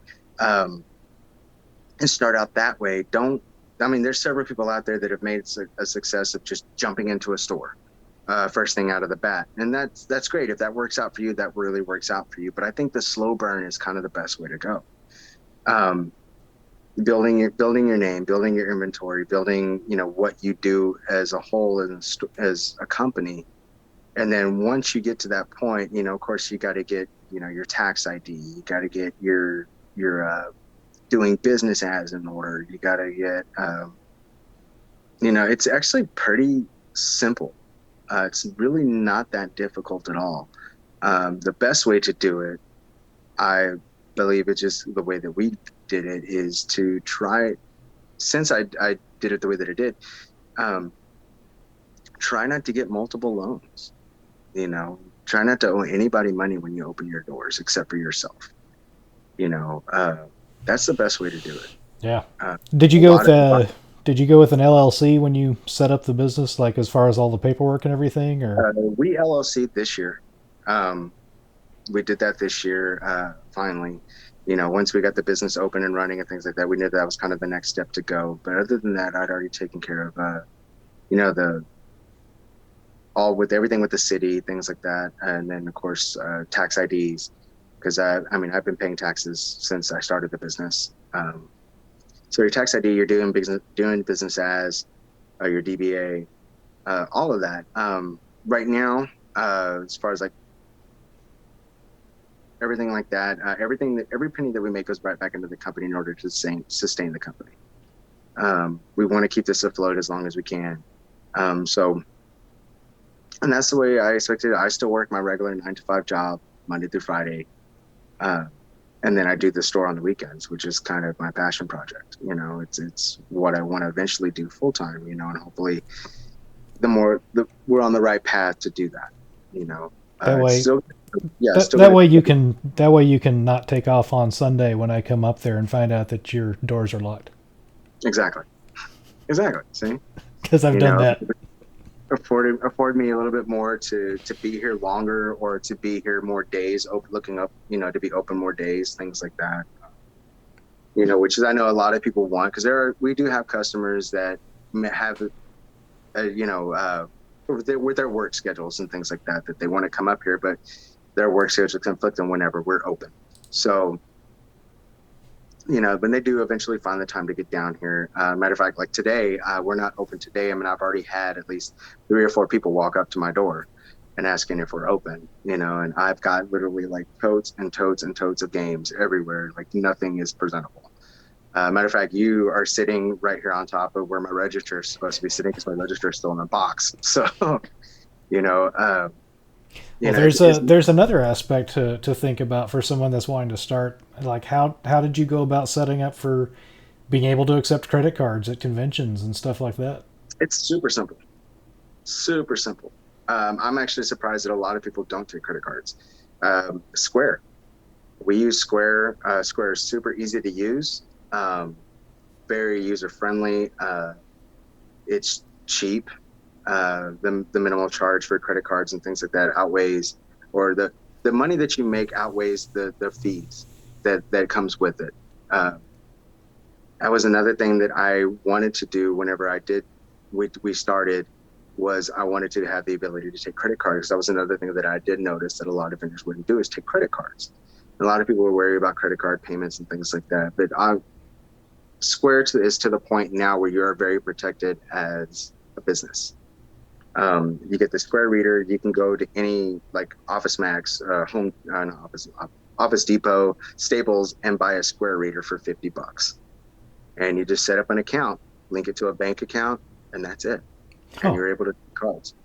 Um, Before we had our inventory system for the store, which we still use Square for, um, you basically would just type in how much everything was and just charge it.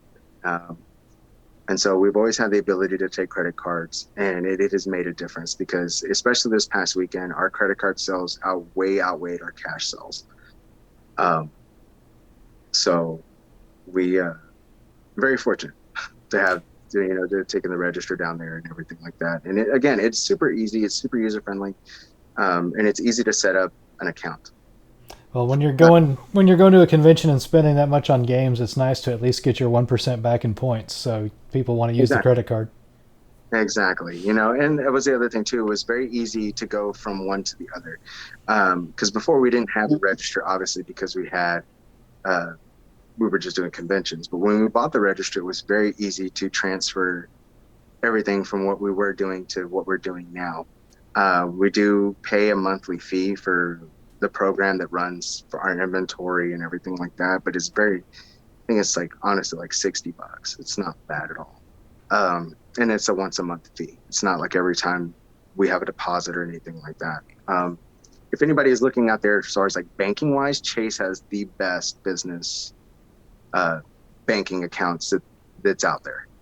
Hmm. We've been using Chase since we opened. We love it. It's great. It's super easy. As far as like fees, everything like that, they had the best. Um, so I would suggest Chase for your business account and Square for your actual like POS system. Cool. To be able to take credit cards and run everything through your inventory. I do believe with what we do have, we do get also a website, but I don't think we're going to go that route. Yeah, I think wait till you're a little bigger. Exactly. I mean, we have a lot of people asking if we're going to do an online store or anything like that, and I don't foresee it in our future right now. Just maybe We just don't someday. have, yeah, maybe someday. We just don't have the infrastructure for it, Yeah. And honestly, I don't feel like taking 8 billion pictures. You know. Yeah, that's true. That's true. Now you've gone from conventions to two different antique malls to actually having your store. So Mhm. what were the ups and downs and struggles and what was good and bad about these different options as you went through them? Conventions were always great. Well, for one, conventions are fun, anyways. Love There's, conventions. For me, I'm a people person. I love being in front of people. I love talking to people. I love talking to my customers. I love making friends. So being in front of people has never really bothered me, and I love it. So conventions are my thing. Like I love conventions. Um, Doing the antique mall it was kind of one of those in between. Let's see how we do. Antique malls aren't bad. They're not bad at all. We sold things and stuff like that. What I really missed about the antique mall aspect was missing that customer to store base. Like not having that face time with my customers.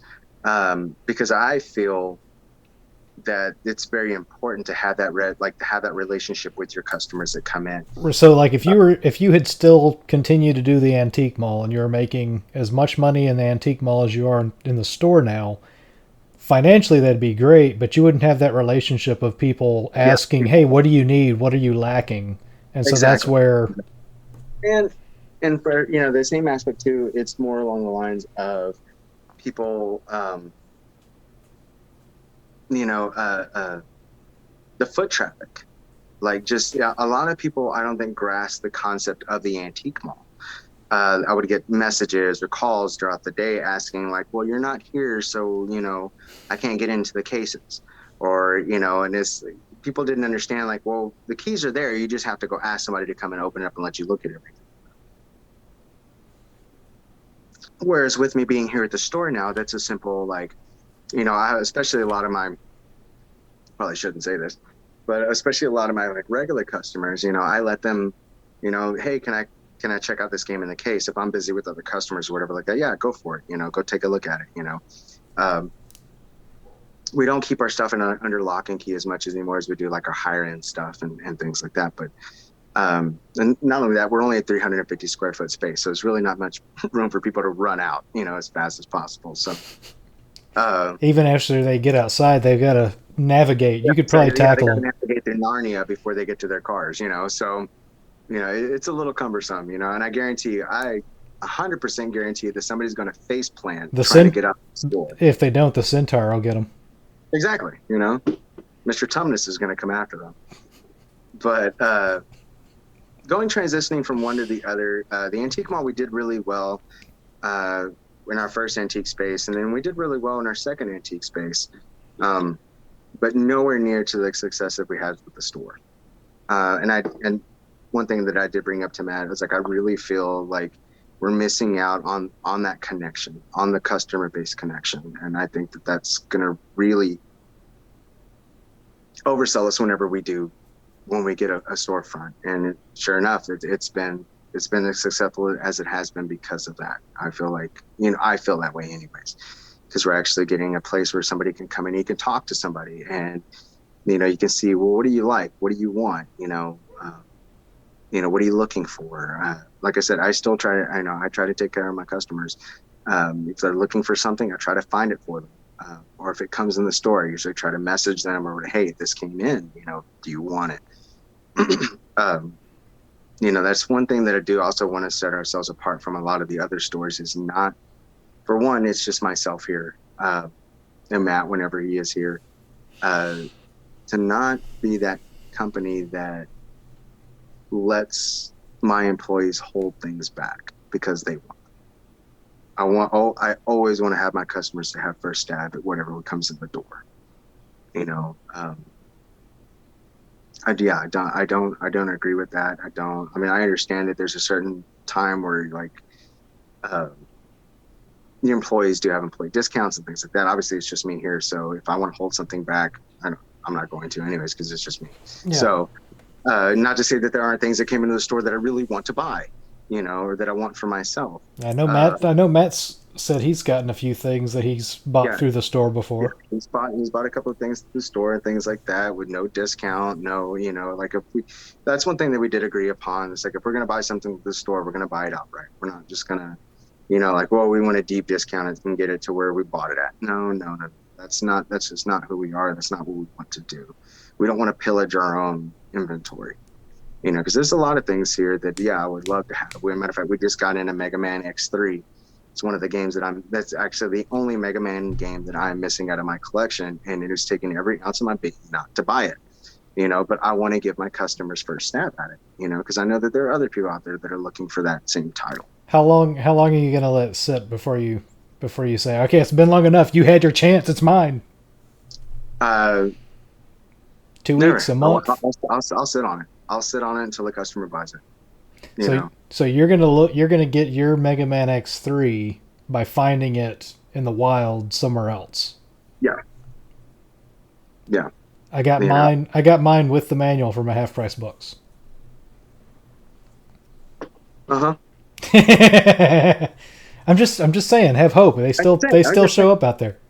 Right, and that's what I'm saying. It's like it's the thrill of the hunt for me, and it's at the end of the day, I would rather have a customer go home happy rather than make myself happy. Because ultimately, making a customer happy makes me happy. Yeah. If somebody comes in and they've been looking for a certain game, a Harvest Moon or Earthbound or whatever we happen to have in my store, and it makes their day because they found it. Not only did they found it clean and for a good price. You mentioned it, so I'm going to ask: have you played Harvest Moon on SNES? I have not. It's on that list I made of the top best of sort of thing. But it's gotten so expensive. I'm looking at it going, is it really worth getting? Can I just take that off my list, or is it really worth playing, or is it just expensive because it's spawned a series that became? We've had it. We had it at Classic. We had a really, really nice clean copy at Classic. I didn't see it, so it must have gone quick. It went pretty quick. Matter of fact, one of our regular customers here bought that, Earthbound, and Ogre Battle all in one fell swoop. And I'm happy that he got it. That's what he wanted. So, it always feels good to make a customer happy. Like for me, that to me, ultimately, at the end of the day, that's what it means the most to me, is making my customers happy. And letting them know that I'm really on the lookout for them more so than myself. As far as the store is concerned, because the store is going to make more money regardless. But I would rather take care of my customers. Because to me, it's the same thing as, like I said, I was in band for years, which is why I don't understand how some people can be such dicks to their fans or anything like that. Because if reality-wise, if it wasn't for my customers coming into the store, we wouldn't be a store. If it wasn't from our regulars coming in and them telling their friends and then their friends telling their friends and their friends telling their friends, it wouldn't be a store. I wouldn't have this business, and we wouldn't be doing as well as we're doing if we decided to be a bunch of dicks, you know? Yeah, and that's, I mean, yeah, to bring you on here, and then now I'm going to stroke your ego a bit. Like, one of the things that you're going to let me proceed, I'm sure. Go for it. Why Uh, not? that's one of the things that having that set, like I can go look in the box of what I've got and say, okay, I know I'm going to get around 75% because I can look and say, I know for a fact these are quality titles. Yeah. And so I can, if I see something in the store, oh, they've got this, it's $200. I can come home and actually kind of get a ballpark of, okay, if I take these into trade, that these aren't games that suck. I know that I've got about enough to cover it, and I can bring it in. Whereas you go to a lot of stores and vendors and ask them, hey, how do you do trades? Just give like Yeah. some sort of guideline, like what are y'all looking for, or how do y'all do it? And like most of them are just like, oh, it just depends. Yeah. No. Okay, well, how do I have any clue what to bring you to trade in? Because I've had some where it's, I take stuff in and so it's like, okay, here's some games that are worth $100 to $200 range, and they still look through it and they're like, meh, no, not really anything I'm looking for here. Yeah. See, no, I mean, like, Well, to then me, why did I put them in the backpack and lug them in here? yeah, exactly. And lug them in, like, I mean, there are some games, like, yeah, okay. And especially, like our customers that come in, I always, even if I mean, like, again, I try to take chances on some games and things like that because you never know what's going to sell in a store. Somebody may come in and buy MLB 2000, whatever, because you never know. I literally had somebody come in and ask for Madden 95, Hmm. and it's just like, okay, Now, see, the game, I was telling Matt you should keep just a handful of sports titles around. And on the one hand, if someone comes in asking for it, then you've got that sort of thing. But then the you can attest to this. I told Matt a long time ago. I said we should start. I said because we're seeing it everywhere, all the Guitar Hero guitars and junk and everything like that. And I said we should went to every Goodwill and just bought all the guitars because now you can't find them anywhere. And everybody all of a sudden there's like this weird uptick in everybody wanting to play Guitar Hero. They don't have the legs, but I picked up the Wii drum set at a Yeah, Goodwill over the weekend yeah, for exactly. And so like $7. it's like you can't before you could find it everywhere. You couldn't not buy a lot without Guitar Hero stuff. Yeah, Now you can't find it. You can't find Guitar Hero stuff. yeah. You know, I don't think Madden on SNES is going to go up to no, $20. no, But it'll never go. I don't know. It's a possibility, and the reason why is because a lot of people use the Madden cards for repro cards to that's refund. true. Or I was like, even so or even you're to even to yeah, even to take the back off and yeah, upgrade a. exactly. So you're literally depleting the scrupulous amounts of Madden 95s that are out there. So just food for thought. So go stock up on them. Put them in a We're- storage we locker. we have plenty. We Yeah. have plenty. I'm sure we'll come in a couple more. That's the other thing too is our customers that come in to bring stuff in, things like that. Now, they, like I said, they usually ask what we're looking for. They already have certain in mind what they want in the store. So they, like you said, you bring in kind of roughly what you're going to get, um, in value wise, and that's what I love. I love that people do. They come in and they bring, and I love it when I tell them, okay, this is, I can give you $100 or I can give you $150 in trade credit. And they automatically, without hesitation, go, that's roughly about what I think you were going to give me, because they know how I work it. They know what I'm looking for. They're not just going to come and bring me a bunch of junk or a bunch of loose discs or anything like that. Now, I don't mind taking in loose discs as long as the titles are there.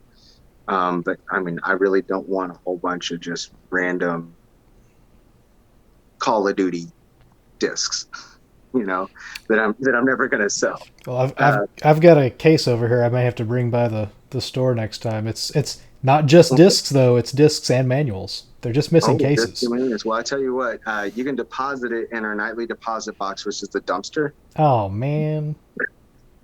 and I'll take a look at it in the morning. Trust me, I will. Okay. So sticking with the idea of trade-ins, and I've Okay. thought about this for a while now. I think one of the greatest enemies of the small, independent stores to some Mm, extent is us collectors, because we've gotten smart enough to say, I've got this game and it's worth $100, so I could take it to a store that's going to do, 50, 60%. I think you guys at 75 trade in is probably the highest I'm aware of. mm, Or I could put it on eBay and, I'll take a 10% hit. Or yeah. I can take it to a deal and try to sell and trade myself at swap meets and all that. But starting next year with the threshold dropping down to just, if you make $600 in a year, it's tax time for Uncle Sam to get his cut of that money. No, of course. Do you think that's going to increase the likelihood that more people are going to start going ahead and say, you know what, I'm better off just taking it into the store instead of dealing with it and having to I worry don't about think the taxes? I don't think so. It really just depends. You know, I don't think it could affect too much because that's also coming into trade credit. If somebody comes and brings in a stack of games or whatever like that, and they get trade credit. Well, they don't really have to worry about it. Now, if somebody wants to come in and sell their Well, collection, I don't think selling to a store hits the tax thing. What I'm saying is, if I sell on eBay and I get more money for it, so I'm going to do that. But now yeah, I've got to deal with taxes. That's more hassle. I'll just take it into a game store and sell it to them for, even though I'm going to get a little bit less, I don't have to hassle with taxes. yeah, I actually I'm wondering if surprised me. that's going to be a benefit for the stores, if there's going It's to a be an possibility. uptick. Like, I mean, it's a possibility. I mean, a lot of people do that now, anyways, because a lot of people don't want to mess with eBay. Because Yeah. of course, you have the big thing about having a store and being here is that it's a one-on-one. So you know that if I bring you this game, you know, like I say, if you're the store and I bring you this game, well, if you're going to offer me trade credit, if you're going to offer me cash, that's cash in hand right there, right now, Yep. as opposed to, okay, I'm going to box this game up and send it to you and have the possibility of you opening up this game and saying, well, it's not Oh really what I man, it want, didn't work, man. or it It's didn't work, or I never got it, or, like, Yeah, yeah, so anything I sell on eBay, I just assume it's got a 30-day hold on it until I can actually touch the money. yeah, exactly. So, and I mean, that's one of the reasons why we don't do eBay right now. We had a copy of Aero Fighters for a long period of time to where people were asking for us to ship it. And I'm like, there's no way I'm going to ship you a $700 game. I won't even ship you a $20 game, just for fear of being scammed and things like that. And I'm sorry, you could be the most honest person in the world, but if you've never bought from me before and I don't know who you are, nobody can vouch for you. Yeah, I don't, I'm sorry, but I don't trust you. It's nothing personal against you. It's nothing personal against anything. It's my principles. There's too many cons more than pros, whenever dealing with stuff like that. And, we've had people, again, looking for Aero Fighters and things, that are like, well, what if I pay for it and have somebody else come pick them up? I'm like, well, do you trust that other person?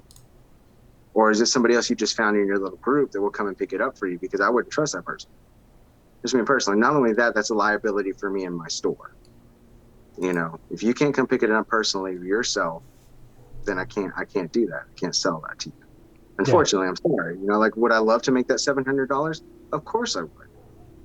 However, is it going to bite me in the ass on the back end? hmm What if I send you this game and you tell me I never got it, and then I owe you $700, and now I'm out of $700 game and $700? Yeah, yeah. You know, Best you can do is post office insurance and signature on delivery sort of stuff. But then there's still ways around you've that. still got a little bit of a, yeah, but what if? Yeah, exactly. You still got the what ifs, and I don't. I mean, it's better for me to say no rather than argue with anybody or even be remotely scammed out of anything. Yeah, So yeah, it's just better for me to say no. Because again, eventually, it's just kind of like being at the end of the day at a con, or the very last day, end of the day, somebody comes up to your booth and they're like, "Oh, okay, you got $30 on this game. Well, you really don't want to take it back with you, so will you take 15 for it?" Well, no, I have a store. I'm going to put it in my store and somebody will end up buying it for what I'm asking for. You know? Yeah, those crazy, like, my opening offer is half off. Like, for me personally, like, I usually go, if it's an end of the day and I think they may not want to be packing up, like, the lowest I'll go is maybe 20% off and see if they'll do A anything at couple that point. bucks, you know, like if But it's $22. 50%? Yeah, yeah. It's like if it's $22 and you come at me and you're like, "Would you do $20 for it?" Yeah, Yeah, you know, like yeah, sure, yeah, $20. Yeah, done deal. Basically, yeah, I'm eating the taxes a little bit, but depending on how my weekend went, if I made a lot of money, it's not really going to matter anyways. yeah. You know, but yeah, if you come up to me and ask me it's $22 and you ask me to do it for 10, Yeah. no. I mean, I'm gonna come and ask for like $5 on a $300 game just because Well, of course it's. you are, I'm and just gonna I'm just gonna hassle you. So I'm politely going to tell you you can go over there with that bullshit. that's right. And then And I'm gonna walk. Then I'll walk around to the other side and say, hey Matt, I give you $5 for that because I'm gonna give him a hard time too. and he's going to walk away from you. He's going to smile. He's going to be like, and then he's going to turn around and walk. Yeah. Like I told you this past weekend, I need you to take the shrink wrap off of these so I can afford them. Oh yeah, exactly. Yeah. No, shrink wrap is still on there. As much as I would love, like that's the other thing too. Finding, people looking at pricing and things like that and seeing how much we're charging for things, which obviously, like I try to keep my prices reasonable. It's one thing that I do want to do, but there are some games where I'm looking at it and I'm like, I feel bad charging some of the prices that I have to charge for this stuff. You Oh, know, like but I've yet to find something where you guys have been severely overpriced. Like I've found stuff where it's like, okay, maybe it's dropped $10 over the last couple months, and I think I've even asked it's either you or I've either asked you or Matt before. I'm like, hey, so this one's dropped $10 in the last 2 months on average. Would y'all come down a little bit? And I think I've been like, yeah, sure, whatever. It's you nothing know, exorbitant. The biggest time I've screwed up was I looked up the price on Super Mario RPG Complete in Box and saw that the price had gone up like 50 or $75. And instead of buying it, I told Matt so he could raise the price. And then later I thought about it and said, I need the box on that. I should have just bought the dang thing. should have bought So, the damn thing. so you're welcome. I got you more money because it's been sold since then. Yeah, no, it's funny because I do have another customer that comes in here and he always checks my prices, and he always like tells me, it's like, hey man, you're low on this, or hey man, this has gone up, or hey man, and I will sit there, we'll go through the entire high end case, and we will change the prices of everything. Like He's just trying to help you. and I understand he's trying to help me, and that's great. Like again, I love my customers, and I like the fact that they try to take care of me in that aspect. But at the same time too, if somebody comes in and they see something that's $30 and it has gone up to, an extra $25. So say it's like it was $20, now it's, 55, whatever. In value, and they buy it at $30, instead of telling me that it's like, oh, I got this for $30. Then you got a deal. Yeah. The thing is, you also have to think, as far as from my standpoint, is if I priced it at $30, which means I valued it at the time, You so paid less. I'm already making profit. Yeah. And that's You the know, thing I always try to think of, even just doing, small trades and sell to other people to get the stuff that I'm after, is I try not to think about what it's worth. I try to think about what did I pay. yeah, If exactly. if I paid 15 and I get 30, I doubled my money. So, Yeah, I mean, if it's worth 50 or 60, well, okay, cool, but I doubled my money, so yeah. Like I said, it's like that person that goes to a garage sale and buys Chrono Trigger for $4, and then they're going to bring it into my store and get however much trade credit because of the value of the game. I'm not mad at you. I used to do the same thing. yeah. Like yeah, if you got it for $4 and you brought it in here for however much money, great. You got a deal. You actually ended up, on the better half of that. But but at the same time, I still get a good game to put in my store. That somebody is most likely going to come and bring trades in to get. So Which just gives you more inventory. yeah, it gives me more inventory, and it gives me, something to put in my store that people want to come and see or look at, or even something that people want. So it doesn't bother me. Again, I used to do the same thing whenever I was really hardcore into buying and selling and trading and things like that. It's doesn't matter what you bought it for. It's still all about the value. But at the same time, especially to other stores, something is only worth as much as somebody's willing to pay for it. Exactly. Yep. I can You I know, can put you can put something out for $10,000 and it can sit there for exactly. 10 years and Exactly. Like I've seen other stores take a game, and just because they think that it's worth a certain amount of money, they're still sitting on the game to this day, and it's been years. yeah, You and know, I can't remember if it was you or Matt who I remember one of you had said this past weekend. Generally speaking, you don't like going to like Classic Game Fest in 2021 and then going back in 2022 and having all the same inventory. exactly. I It's want to be able to I want to be able to go from con to con and have different inventory every time we come in. Like I don't want to have the same stuff. That's not to me. To me, for both of us, actually, for Matt and myself, we're both thinking on the same lines as this. Is like we're in the business of selling. We're in the business of moving product. So our job is to move the product that we get in as fast as possible. So, which is why we have our pricing the way that it is, why we give the best trade, like we try to give the best trade credit. We try to give the best as much as, we spend and things like that. So our job isn't to sit on money. Our job is to make money. So, and again, if we're not greedy. We're not looking to make scrupulous amounts of money. We're looking to make a profit. Yes. I mean, we're a store. Obviously, we want to be successful. But at the same time, we want to move this product in and out of the store as fast as possible. So like I don't want to sit on an Earthbound for months because it's too overpriced. And people come in and they look at it and they point and they're like, ooh, yeah, ooh, ah. Case in point, there's another store that's really close by to us that has a lot of really good product, but they don't move any of it because it's too overpriced. know I'm which not one you're going to talking mention about. that. I Yeah. won't name names either, but I Yeah. know I'm which one not you're going to talking mention about. any names, but they're too overpriced because they think that they can get, and I'm not saying that people don't shop there and people don't get things, but I have had several people come into my store. And when they find my store, they realize how much extra money they're spending. And I think it's only going to be a matter of time before we start taking a lot of their customers. Because that is one thing, being where we are now, and it's being as successful as we are. Here's one thing I've noticed that we haven't done it. We haven't even started advertising, like really hardcore advertising on Facebook Marketplace or flyers or whatever the case may be.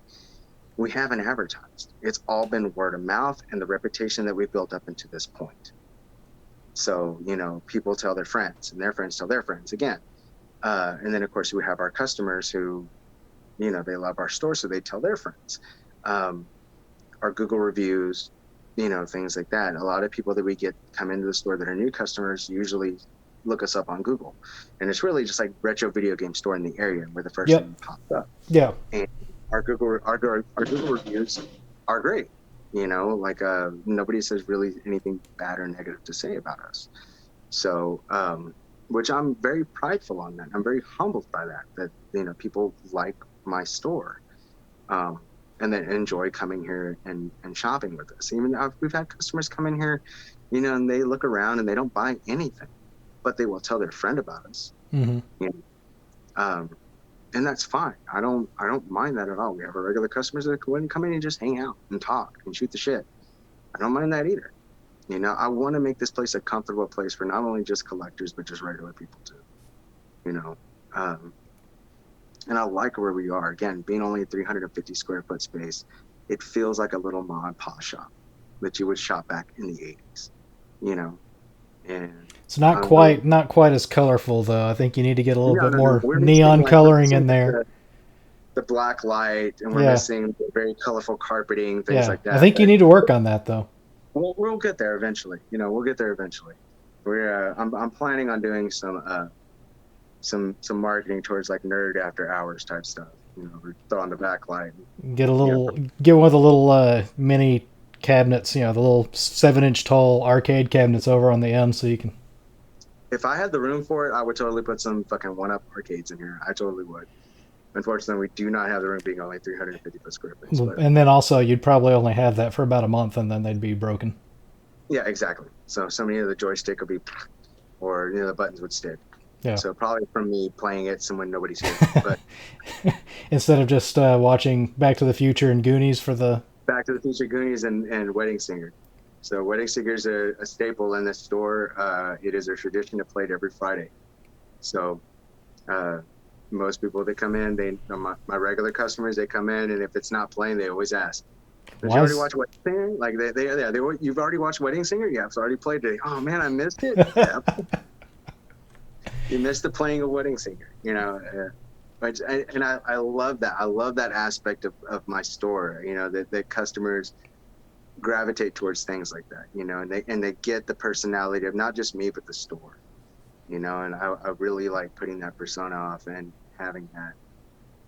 It feels really good. Because I feel like the store is an extension of myself. Yeah. I put a lot in. I put a lot into it when I'm here, and like I said, just making my customers happy and treating them with respect. I want, when people come to the store, I want them to have a good time. I don't want to ever have them leave with a distaste in their mouth. Like some places that I've heard that people go and they, like, well, the owner's a dick, or yeah, I took it in there. Like I don't know how many times I've heard, well, I brought this game in, and how much would you give me for it? And I tell them how much I give them for it, and they're like, are you serious? And at first I'm thinking like I'm offering low or something like that, and like, no, this other place is only going to give me this much.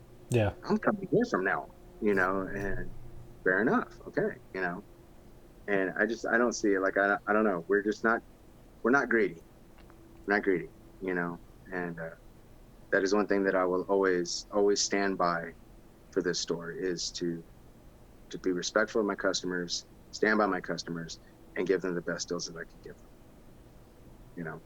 Yeah. Well, and going from that high positive into some negatives, what's or possible negatives, I guess. What's your opinion on the current state of the game collecting hobby, in particular in relation to this whole trend of grading games and just the prices going sky high in the last year? I think, and it's with anything really, like, it reaches a certain point to where people look at it and go, where can I go from here? Okay, I've collected all of these games. I have all of them. Well, what's the next step in continuing on in my collecting? And I think grading is kind of the next big thing, was, grading it and things like that. I think, I'm not sure yet if it really hurts the community or hurts collecting in general as of yet. Matt and I are still kind of researching it right now, to see how it'll affect us, how it'll affect game pricing in general. Because it's really hard to say. I mean, again, something is only worth what somebody's willing to buy it at. And if we've talked to one of our customers who got a game graded, who thought he was going to get a scrupulous amount of money for it, ended up taking way less than what he thought he was going to get. So it's almost like, are these people that are buying these really high-end games, are they shills trying to just drive the market? And there's a lot of speculation that may be what's happening. Exactly. And I kind of think that there's a little bit of truth to that, to where, okay, we found a way to make more money, and, in this market and in this community. And so this is what we're going to do. But the reality of it is it's really not going that way. I have a couple of sealed games myself that, I often thought about going and getting graded or what's to have it. But at the same time, I'm like, what's the point? And, for me, I'm like, am I ever going to sell it? Or do I just want to keep it? Right. In reality wise, does it make it any more expensive than it is? Because again, it's only as worth as somebody is willing to buy it at. And obviously from stories that I've heard, that there are people out there that go and get their stuff graded and they try to sell it, and they don't get nearly the amount of what they thought that they were going to get. They're not getting $10 million for every game? No, they're not getting $10 million. Can you imagine that? Who'd have thunk it? Dang. Like, really? That Who was would have thought? that was my plan. That's exactly. I was going to get rich this way. Yeah, Yeah, never know really. I have And that I have one sealed game. Well, I've got two sealed games that would potentially be like ones to consider getting graded for a mhm. little bit of a cash increase. And the problem is one of those that has a story attached to it, and I You don't don't want to want let to. it go. Yeah, So, yeah, and but I that's mean, fair enough. I if mean, someone told me, "Hey, I'll give you $500,000 for it," then I would let it go in a heartbeat. That yeah. it's $1 million Yeah, man said exactly. But everybody's got a the price. likelihood, yeah, but the likelihood of somebody coming and telling you, "I'll give you $500,000 for it," I'll take a quarter like million. exactly. I'll take a quarter million. I'll take 10 grand. Just give me 10 grand. Like I have a couple of titles in my collection, both Zelda titles, on the GameCube that I bought at half price books, and they were sealed. And what I paid for them isn't what they were worth at the time. And now, I mean, they've obviously gone up in pricing, especially being sealed. But I, uh, I did often thought to myself, like, should I go and get these graded? Will it be worth the money to get them graded? Because this is what I think about 300 something dollars a game or something like that to get it graded. Is it that I much? think, Whew. I think so. I'm not I think when they 100%. started, it was only like around 100 a game. Yeah, yeah. And of course, now everybody's getting their stuff graded. And of course, it's like backed up for months, because of COVID and everything. Well, and So, I've kind of heard some speculative questions of how much of these price inflations are the grading companies are contributing to exactly. that. To And that's the other thing too is whenever, for me, if the height of where we're at right now in grading games and the company is bought out by another company, what does that say? For me, I'm like, I don't think that's good. I think, somebody's trying to get in on a market. That's true. But I don't think that that's a good sign that they're selling out. To me, it's like, I think that they're trying to ride a wave. They found a way to basically have somebody buy them out while it's at the height of what you could be, at the pinnacle of what it could be right now. And and I think that that's going to be the end all, what be all. I think they're still going to continue to grade games and things like just like comic books, comic books, action figures, anything you go and set off to get graded. Uh, it's I don't know, it's a crapshoot. yeah. It Well, and really even is. the comic book market, with the exception of certain titles, I know I've seen not the $100 to $1,000 stuff, but the issues that used to be worth 75 or $50, and now you look at them and they've dropped down to they're 25, $20 Exactly. and stuff like So that. yeah, So so who's to say that your copy of Donkey Kong Country that you went and got sealed and graded, or that is sealed and you went and got graded and it's a 9.8 or whatever like that, and you think that it's worth $15,000? Well, who's to say that that's not going to tank in the next 4 years and it's not going to be worth anything? yeah, You know, considering that since we are working with such a very limited supply of product, you know, um, I think the ability to be able to still play games and have them readily available is going to affect the market that way, as far as like being sealed and being graded and everything like that. Because once you grade it, that's it. You can't open it. You can't, you know. Or actually, I don't know. Honestly, I've never had anything graded, so I couldn't tell you one way or the yeah. other. I believe they're not, you can't open without breaking them. You've got to saw them Yeah, open. exactly. So you like it, so you have now limited yourself to what you have. And if something is worth more money, I think or something can be worth more money, I think it'd be worth it in order to be able to have the playability of it, to authenticate it. Um, I don't know. That's just my personal opinion. It could be utterly fucking wrong. I don't know. Because again, I don't know how this is all going to go with grading games and everything like that. But as far as like we are concerned as a store and as a business, we're looking into it. We have a very small stack of games that we have sealed that we are debating on whether or not we do want to do that. you know. Well, one of them, the plastic's got a little tear on it, so you shouldn't do that one. That's okay. We're not looking at graded you now. should hold So on to that one so I can buy it when the price okay. drops on it. Once the price drops on it, fair Yeah. enough. All right, we'll do that. You better bring me some good shit for trade though. Yeah. So you did want to name names on another local store, but let's talk a little trash on the big dog. Uh-oh. From the perspective of being a game store owner yourself, where do you think GameStop has just totally gone wrong? You know, funny enough, I've had extensive conversations on GameStop. Um, People being in our store. Actually, we have. I'm not going to mention his name, but we do have a DM for GameStop that actually shops at my store. He comes in here. He supports us 100%. And this is what I've always said, because I think a lot of people get flack to GameStop and things like that. To me, GameStop is a necessity in the gaming community. It is. It has to be, because it's what drives everything in the gaming community. As much as people don't want to hear this, it's a necessity. Without GameStop, you will find that things will start to crumble. Other businesses will start to hurt, because you got to think about it right now. Look at what happened. Perfect example: Toys R Us. Toys R Us is the biggest toy store there ever was, next to KB Toys. KB Toys went out. Now it's Toys R Us. Okay, so you can buy stuff off of Amazon. You can go to Walmart. You can go to Target.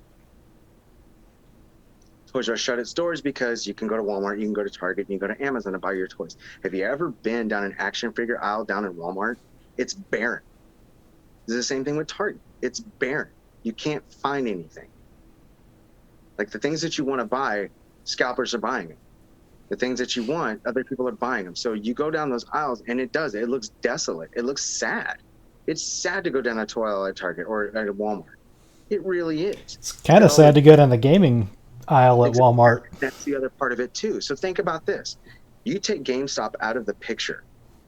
What do you think is going to happen to those stores that's already kind of sad? Where are people going to go and get their games?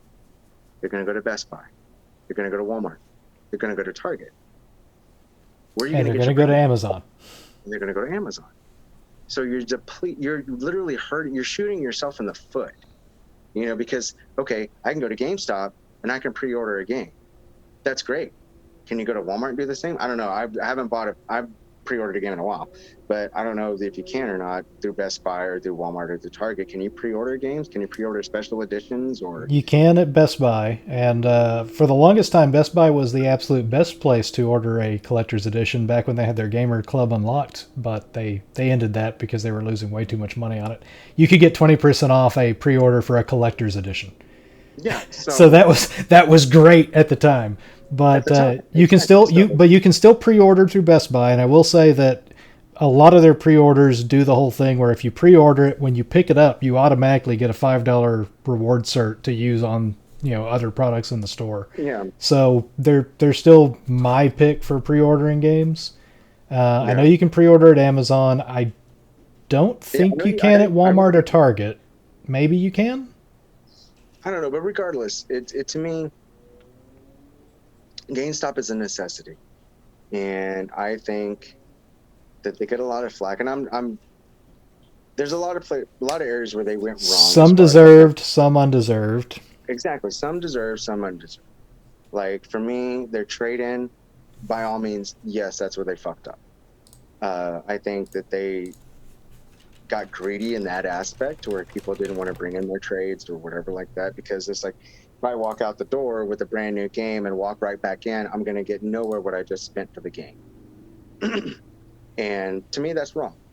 It's a brand new game. Regardless of whatever you sell it at used or whatever like that, it's still a brand new game. But even that, I will say that, in my opinion, I think that people still give them too much flack on that regard. Because so often I see people say, oh, it's a brand new game, they give you $5 for it. And every time I ask them, what's an example of a title you're talking about? Because when I'm looking it up, it's a brand new game, they're giving you like 20, 25, $30 for it. That's half. But it really depends. For me, It really depends on the title. To me, it's the older ones that are the bigger problem. They're Yeah, still I mean, selling older games for. like to me, and it really depends on the title. Like I understand, like to say if you brought in, you know, a title that everybody bought, that everybody really wanted, but then the game was shit. So everybody just turned around and returns it, Cyberpunk. you know. So you're looking at it and okay, like a ton of people are returning this game. So now GameStop is an abundance of this game that now already has bad flack. So I understand to a certain extent only given a certain amount of trade credit and towards that. But then you have a game that everybody wants and you're turning it in and it's hard for them to keep it in stock. Why not offer more? Yeah. Because obviously you're going to sell it. The second you put it out, it's going to sell because people were wanting it. So like I understand this, like it's the same thing with Maddens and retro gaming or something like that. Like I'm going to offer you more money for an Earthbound than I will a Madden 95. Because why? Earthbound is more sought after game. Madden 95, I can buy boxes of for $1. So yeah, I can understand that aspect, and I think that that's kind of where they really kind of fucked up because they treated everything equally instead of realizing, okay, these games we're going to sell automatically, so we can give a little bit more credit for these games because we're going to sell them. As opposed to these games, we can offer a little bit lower because we have a scrupulous amount being returned. So I think that's kind of where GameStop has come in. It's been forever since I've been to a GameStop, anyways, and I hear more along the lines of they're not even hardly game stores anymore. They're more toys. They've leaned into the Think Geek thing, which to some extent I think is smart to diversify.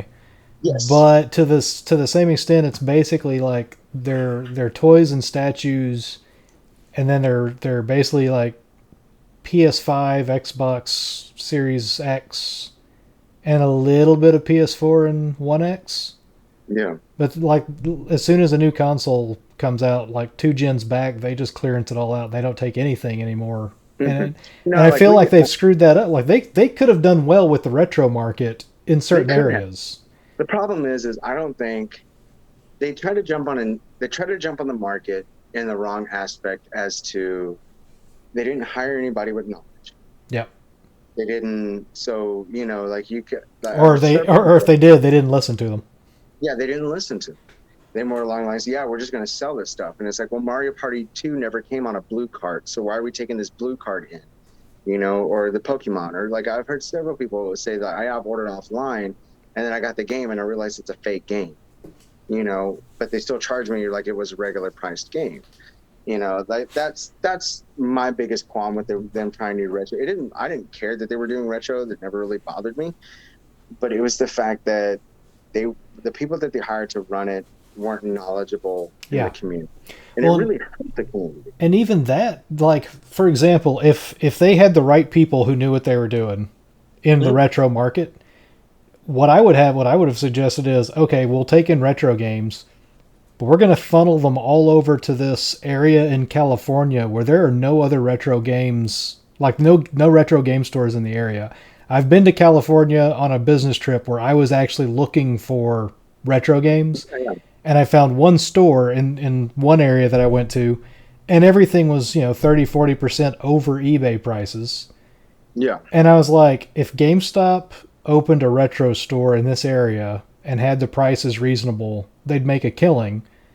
But don't do it in DFW where you've got 1,000 different retro, smaller retro stores. Like, because the retro inventory is always going to be more finite.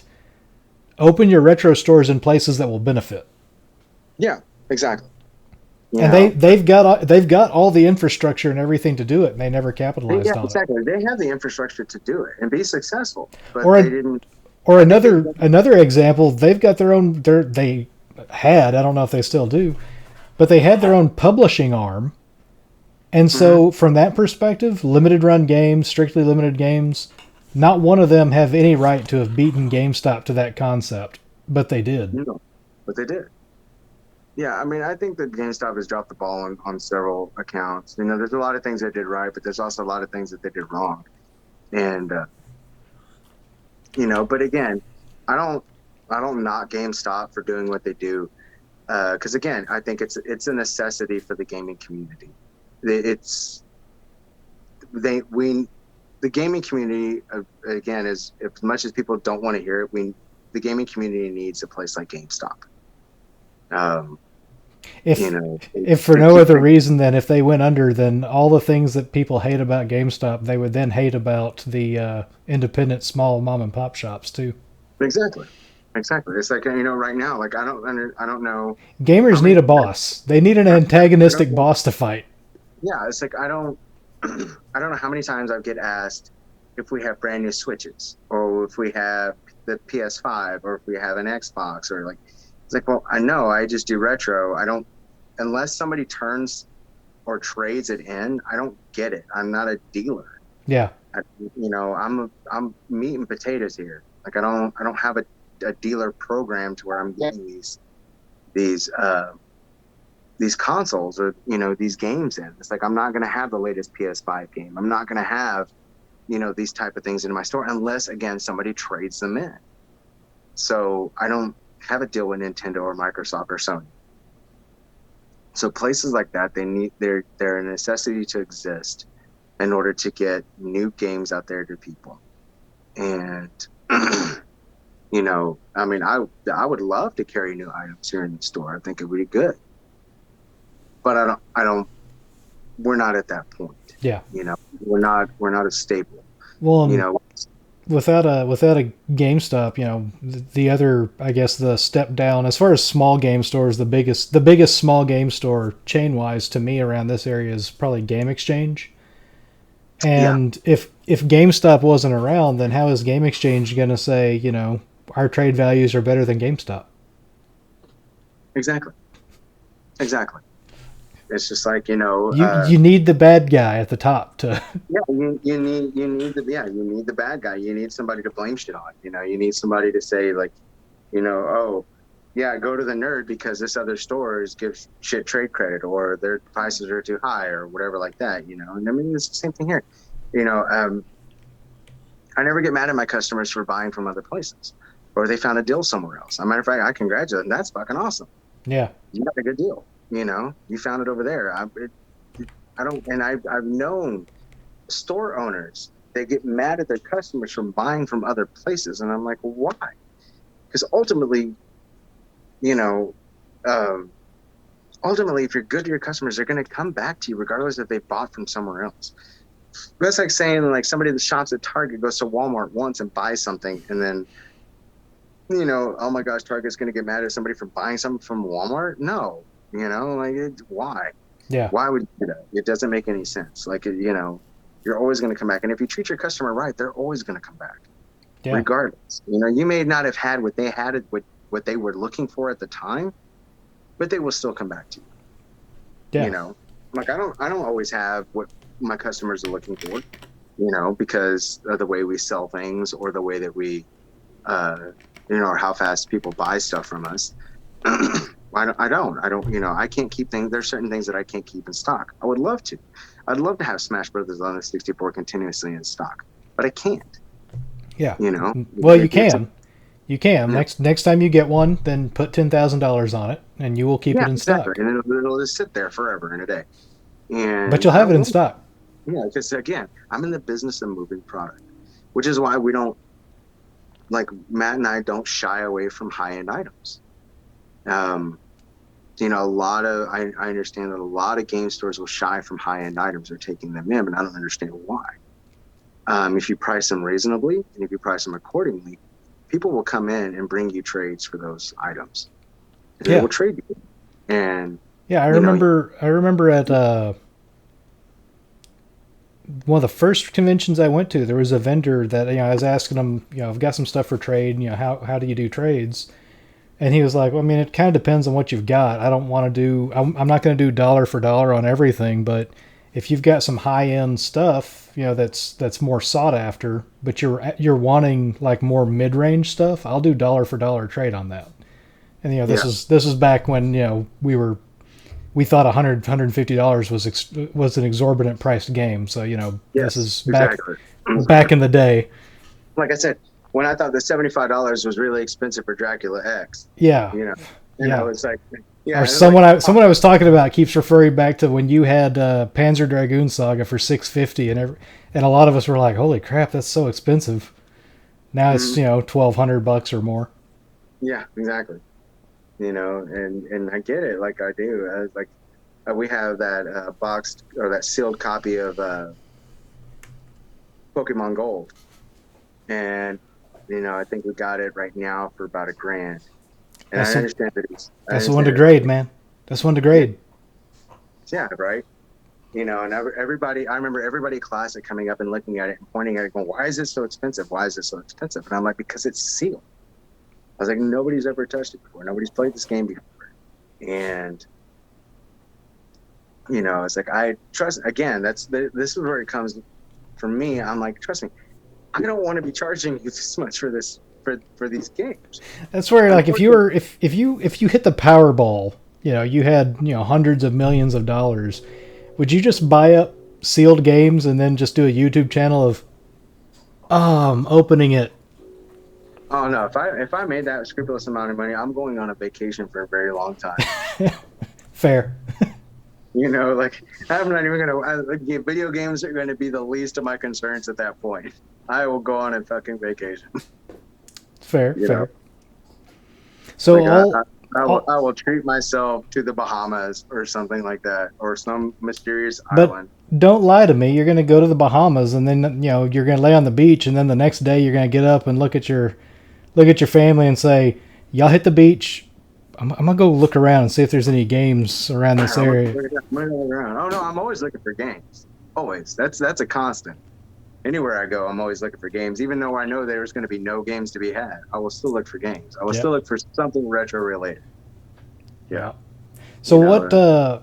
You know, aside from you having fantastic customers, just as far as I guess even the fantastic customers and even average people, what are some things that people don't seem to really grasp about the realities of running a game store? Um, Or there have we gotten fairly savvy that we all kind of understand now? some people. I mean, a lot of people get it. A lot of people understand the store. A lot of people don't really question anything or um, I guess other than why is that so expensive? yeah. Other than why is that so expensive or why am I getting this amount or that's for us, one of my biggest things is when people tell me, they bring something in or conventions or whatever like that. And I give them a quote for a trade in or whatever like that. And they look at me and they're like, well, that seems pretty low for a trade in. And I'm like, I have to explain to them, understand what I'm going to sell it at. Take a look at my pricing at the booth. Like I will give you a chance. Walk around and take a look at my pricing. This is the reason why I'm offering you what I'm offering you because I'm trying to keep my pricing reasonable and affordable for people. Yeah, I understand that on eBay this may be worth 500 something dollars or whatever like that, but this is an eBay, you Yeah. know. So, I get it. I understand I know you want the most bang for your buck. And reality wise, anybody that ever walks away from my table with their items, I always tell them my offer is good if you come back. 9 times out of 10, they come back because they realize once they shop it around in other places, regardless of whatever we price it, we're still going to be the best. Yep. That's I mean, not just stroking ego because you're on my first podcast, but no, everywhere I've checked, yeah, it's definitely that's the best trade-in deal you're going to get. Yeah, it's the best trading you're going to Like get. And so even most places, what I find is you can probably expect maybe 50% trade-in credit, 40% cash, maybe. Mhm. I had a guy just before we went to Classic. I'll tell you this short story real quick. Just before we went to Classic, I had a guy come in. It was the weekend before our last weekend before Classic. I had a guy come in that was sent by some friends of ours over at Empire Toys. He walked over here, or he drove over here and said, "Hey, I I got a bunch of video game stuff. I've been selling it slowly on like Facebook Marketplace, things like that. And he goes, I got a lot of it. He goes, then the guys over at Empire told me that you guys buy video games. You guys do retro and stuff like that. And I said, yeah, of course we do. And he asked me, he goes, well, how much value do you give? And I was like, well, it really depends on the product. It really depends on the condition. It really depends on, a lot of things. I said, but we give up to 60% of value. And he looked at me like I just told him that Jesus was walking across the street. He looks at me and he goes, are you serious? And I'm like, yeah. So we offer up to 60%. I was like, now if you want trade credit, it's going to be more. And he goes, okay. He goes, I got a lot of stuff. He kind of was explaining to me what he had. And I was like, we'll definitely be interested in all of it. And he goes, okay. He goes, I'll be back. Fair enough. I didn't think I'd see him back that day. The man drove to Dallas, where he lived, and drove back to Keller to come and sell us his stuff because we gave him the most value for his stuff that he had. Yeah.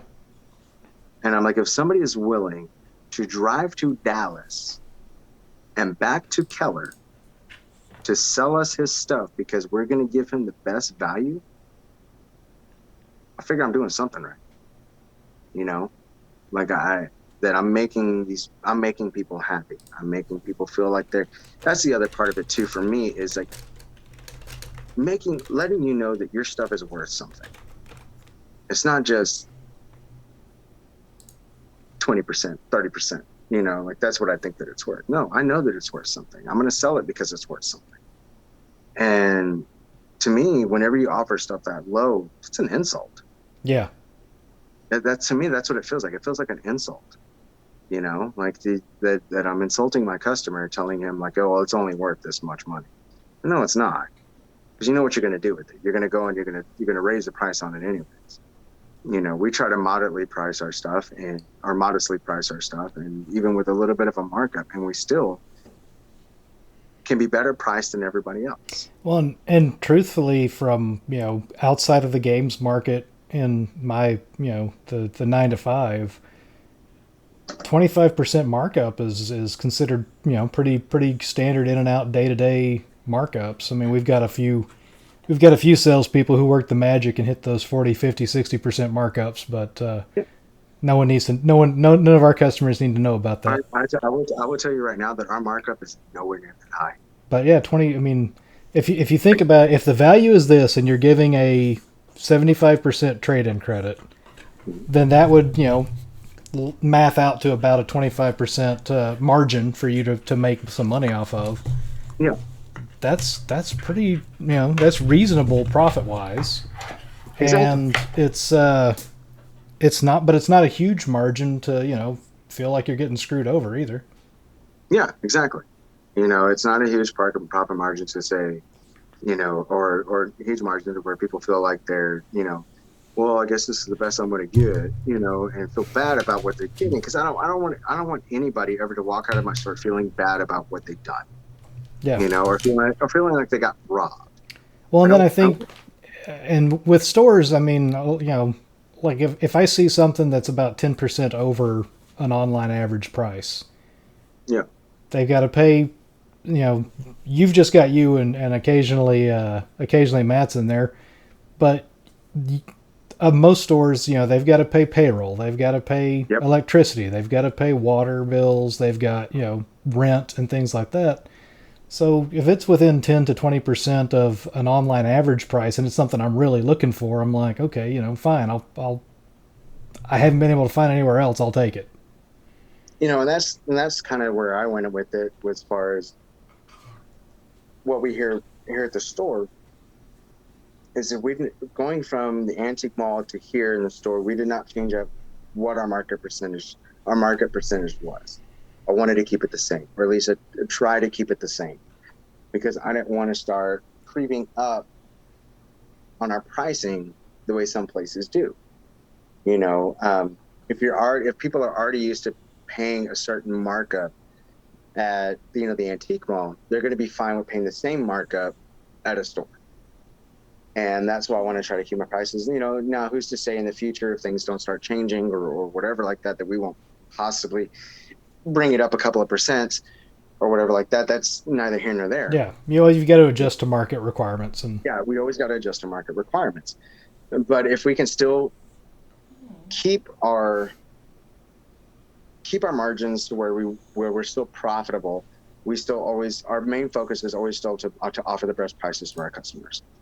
Like that's what I've always wanted to do. I've always wanted to just, whatever we had to do in order to keep everything kosher for everybody else. Like, are we still going to make money? Yes. Are we still going to do this? Okay. Our main focus, are we still going to be able to offer the best prices to our customers? Yes. Then we're okay with it. Again, I'm very customer driven. I want my customers to be happy. I don't want my customers to come in here one day and go, oh my gosh, the Nostalgic Nerd has changed their prices like ridiculous. Now, it looks like, the place down the street. I don't want to be that way. I don't ever want to be that way. I want people to come in and be comfortable with buying from me. Yeah. Well, like again with the convention thing, I've got a grumbly dog over here. I don't know what she's wanting exactly. She's already eaten, so I'm not sure. I think she just wants attention. She wants to be the star of the show now. But if I'm going around a convention, with stores it's one thing. Again, they've got costs to consider. But with when it's just an average, it's just someone that they're selling that duplicates out of their collection or something like that, and I look at their prices and I'm like, why am I paying gas and a hotel, and then you want me to pay higher than eBay? I could just stay home and click a button and get this game exactly. for. So that's and if I find a store and their prices are in line with price charting plus tax, then that's from a retail perspective, to me that's pretty cheap. Yeah.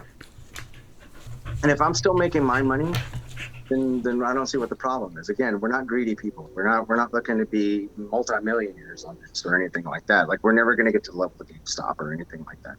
Who knows? I mean, there may be a possibility where we have, will you? That it's, you always got to take baby steps. Baby steps anywhere you go. Right now we're not even remotely through our first year as a business in a location and having a storefront. So we're looking to see where we're going to end up at the end, at the end of our year, and kind of where we go from there. I mean, it's always baby steps. Eventually we will be, maybe somewhere down the road we'll have a bigger location. Maybe we'll have 2 locations. Who knows? Yeah. You never know what's going to happen in the future. I mean, at any point in time now, this whole thing could tank, and the collecting market could just go down the drain. We're some of us collectors there's a little part of us that's like, yes, please go down the drain so I can get the things for cheap again. Yeah, so I can get the things for cheap. I mean, like, even me, like I would love to have a box for my Dracula X. Unfortunately, it's way too expensive for me to buy for paper, for cardboard. Like, it really is. Like imagine, 5 years down the road if Dracula X was back down to $60. Oh my gosh. Like, the first Retropalooza I ever went to, I was seeing some of the prices on some of these games where I think now it's like, that wasn't expensive at all. Yeah. I should have bought all these whenever it was really super inexpensive. But here I'm thinking like, oh my gosh, $30 is too much for a game. Well, and it's like, and like now, like I do the same thing. Like sometimes I'll with the limited run game stuff on some of it, like specifically Shantae stuff, I'll go ahead and grab 2 of them just, because down the road I'm like, well, Shantae has had a proven track record, so if I've got one I can open, one to leave sealed, then I can take the sealed one for trade or, exchange to someone else for a game I'm looking for, and basically my copy was kind of free. So yeah. Exactly. I mean, and that's kind of the way you have to look at it, really. Yeah. Now, do you outside of the business perspective, just for video games in general, as we spend all this money on little pieces of plastic that make sounds go bleep bloop on TV. Yeah. Do you think that games are actually a good, like, are they good for people, or do you think we're just wasting our time with these things? Oh no, I think they're awesome for people. I think I mean, obviously, we're going to be biased on this answer, but No, this is actually, honestly, this is not a biased opinion. This is something that I actually have thought about. I think video games in general are really good. I mean, if they took, because you got to think about it too, if they were able to take an N64 and implement it in motor skill building programs for hospitals, obviously video games are good for something. You know, it builds dexterity, it builds, cognitive thinking, it builds, you know, motor skills and things like that. reaction time. Yeah, reaction times. If they were using, if medical purposes were used or video games are used for medical purposes, then there's got to be something to it. You got. No, and not only that, it brings people together as a community. It brings people together as a family. It's like playing a board game. Are you going to sit there and say that board games aren't, conducive to having a good family time? They're just Monopoly. I would rather play Mario Kart than a game of Monopoly any day of the week. Except that's funny that you compare those two, because those can both result in shattered friendships for the night. Yeah, I've never seen anybody, like, I've seen people fight over Mario Kart, but nowhere near to the extent of Monopoly. Monopoly will break families apart for years. You will be mad at somebody in Mario Kart for like a day, but not years, and that's what I'm saying. It's just like it brings people to that's why I always said, like, Nintendo has always been family oriented, because it's always had the forward controller port. It's always it's always had that option to bring people together as a family. You can also get revenge in 30 minutes on Mario Kart, where it takes like 6 hours on Monopoly. Exactly. It's like, oh, you motherfucker, I'm going to buy Boardwalk. No. Mario Kart is, I'm going to throw a red shell at you and I'm going to call it a day. And then we'll be fine. We're going to be good. We're going to be equal, Yeah.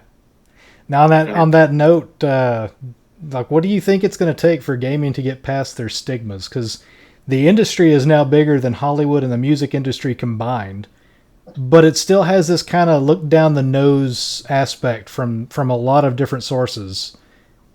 At what point do you think it's just something else has to come along to take over the role of scapegoat, or do you think gaming just has a special redheaded stepchild position? It's always going to be the redheaded stepchild. I think it's always going to be a scapegoat for people to make excuses for their bad parenting, like, reality wise.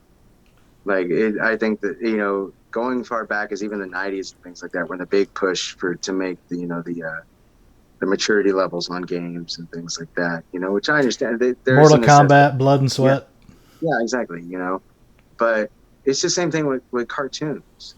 Like, I used to watch Looney Tunes all day long, but I knew the difference between hitting somebody in the head with a fucking frying pan and not. Because you never put TNT in someone's pants? Yeah, exactly. It's like I never took a mousetrap and put it on somebody's fingers on purpose. Put it in a sandwich or anything like that. Why? Because I was told the difference between right and wrong. Because my mother raised me not to be a moron. Exactly. My mother raised me not to be an idiot. And that's my point. Is like, video games are always going to be the scapegoat. For me, video games are always going to be the scapegoat for bad parenting. Same thing with music. If you actually really pay attention to your kids and pay attention to what they're doing or whatever like that, there's more underlying issues that cause people to do certain things other than just video games or playing a violent video game. Again, I play very violent video games throughout my life, especially now more as an adult. And I've still never wanted to take up the mantle of going and harming another human being. Yeah. I don't so. And I think to some extent it even offers that the dark impulses that we all have. You can go and do that in Grand Theft Auto, and I can go blow stuff up and shoot people, and it's no big deal. There's been days where I come home and I'm like, I want to blow some shit up, and I go play Destiny for 2 hours or whatever like that. Like, I want to kill some aliens. Yeah. And I blow off steam or whatsoever like that. But never have I come home and play video games and then after that thought, like, well, I want to go do this in real life.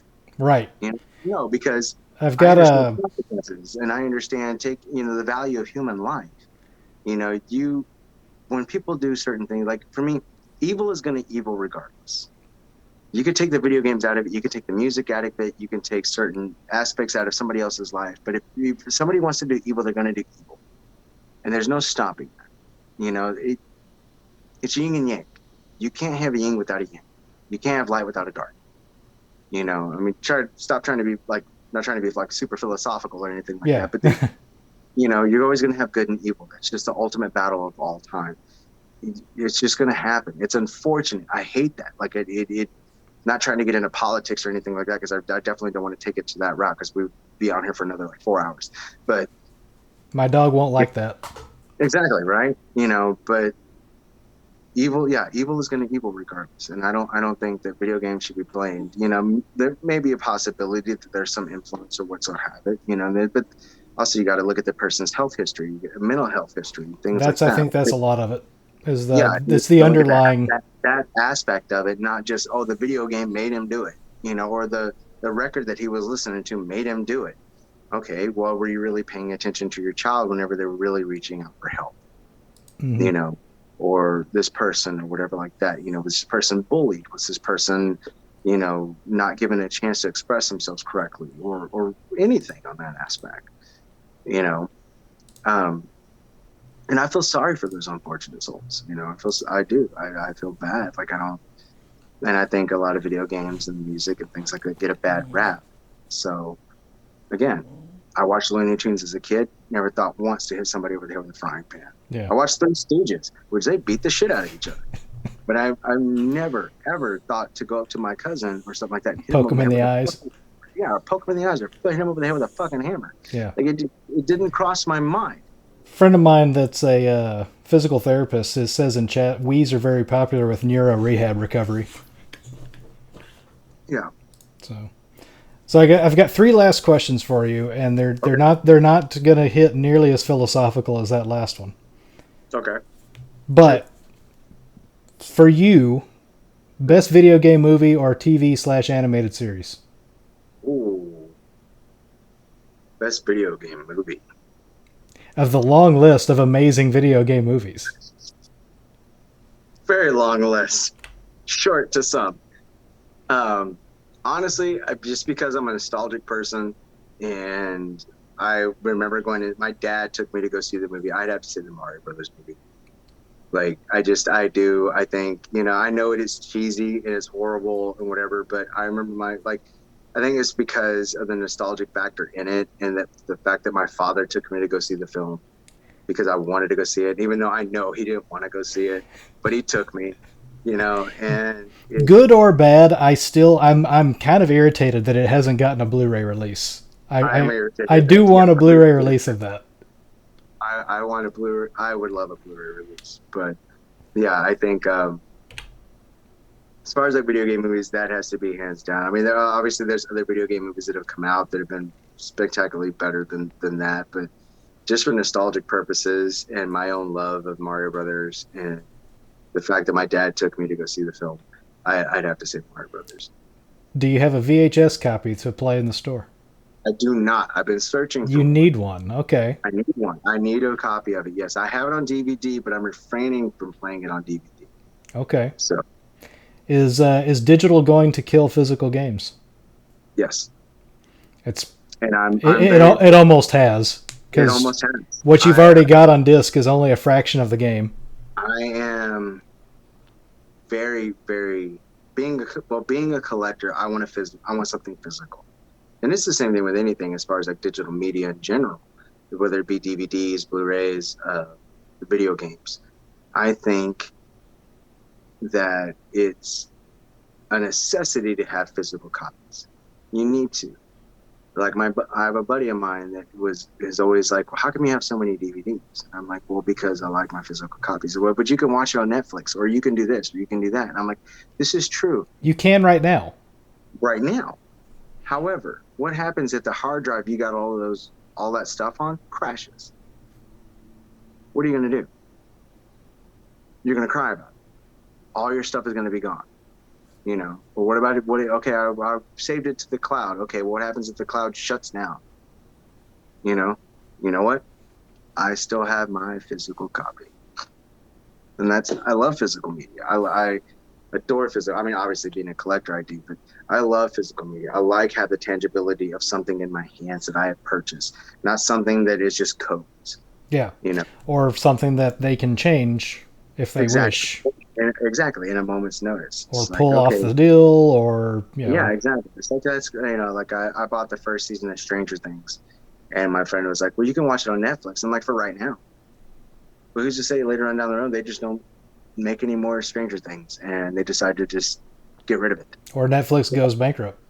Yeah, or Netflix goes bankrupt, and next thing you know, you don't have any kind of physical media to back it up. And I will give Netflix credit on that. Stranger Things, the Castlevania anime that they've done, I do they like, are releasing physical editions of their yeah, stuff that's yeah, just theirs. So yeah. I'll give them I credit. do. I will say, second under the Mario Brothers is probably the Castlevania animated series. I think it's very well done. It's very good. And then I'm going to bring all my questions full circle back to the beginning and ask the most controversial question being based on food. Does pineapple belong on pizza? No, it does not. I knew I like you. This is why I With, come to your store. yeah, without hesitation, no, it does not. You can go. You know where? You can go over there with that bullshit. No, you get fruit off of my pizza. The only fruit that belongs on a pizza is a tomato, and that's in the sauce. So I'm gonna respond to someone in the chat. So Vic, the Wizard I have watched in the last couple of years, and it is actually not as bad as some would remember. It's No, actually it holds up fairly well. It is basically video game Rain Man. no, I love the Wizard. The Wizard is great. I have it on Blu-ray, and I was tempted to buy the Steelbook when it came out, even though there was absolutely no reason to buy it other than it is a Steelbook. It's a steelbook. I need to buy it on Blu-ray. I don't have it on Blu-ray. I have it on regular DVD, which the Wizard actually signed whenever it was that he was at Let's Play. Yeah, yeah. I don't know if did you get to go up to the panel for that one, or were you at the booth? I did. We did. We were working the booth, The so we didn't get to go. the panel was phenomenal. It was Oh amazing. yeah. It's No, because we did. No, we did go to the showing. yeah. Yeah, we did do that. And Matt and I, we both got a copy, or I got a copy for the store for a copy of Mario Brothers 3. I had him sign it, and we got a picture with him and things like that. So we will have it up here, shadow boxed here pretty soon. Yeah, the actor Luke Edwards. Yeah, Rick Edwards. He follows me on Twitter now. I'm actually hoping eventually I can get him on here to talk to Yeah. him and go through it. But I mean, he's a super nice guy. He's a super nice guy. I had a lot of conversation with him after we met him. He actually came by. He came by the booth to sign our copy of Mario Brothers 3. That's where we got our picture. But yeah, he was a super nice guy. Very very talkative. With everything. I even talked to him like outside of the booth, like I ran into him and out on the floor and things like that. He was very humble, and he was very a very nice guy. Like Yeah. he seemed standoffish or anything like that. Answered questions. We joked around. Just all around, just kind of a nice guy. So Yeah. So that's honestly all the questions I've got. So I'm gonna go ahead and say if anyone in chat has questions they want to ask, we'll chat. open that up. How many people got in chat there? So someone asked who's the best looking game store owner in DFW. That'd be me, They say they vote for Trey. Trey. That's just because he's tall. Someone else is asking, what's the story behind the Nostalgic Nerd? Are you asking about what the story is behind the name, or the story about the store itself being opened? Just the name. What's the story behind? How'd you come up with the name? How did I come up with the name? Honestly, I came up with the name. I was looking for something that I wanted to be different than everybody else. I didn't want to name it like, Start Select and I wanted to keep the word game out, because I didn't want to pigeonhole ourselves to just games, just on Right. the You might want to do some if I wanted to action figures or sell antique Chinese umbrellas, I could under the Nostalgic Nerd, So that's what I always say is like, now I don't just sell video games. I literally sell nostalgia.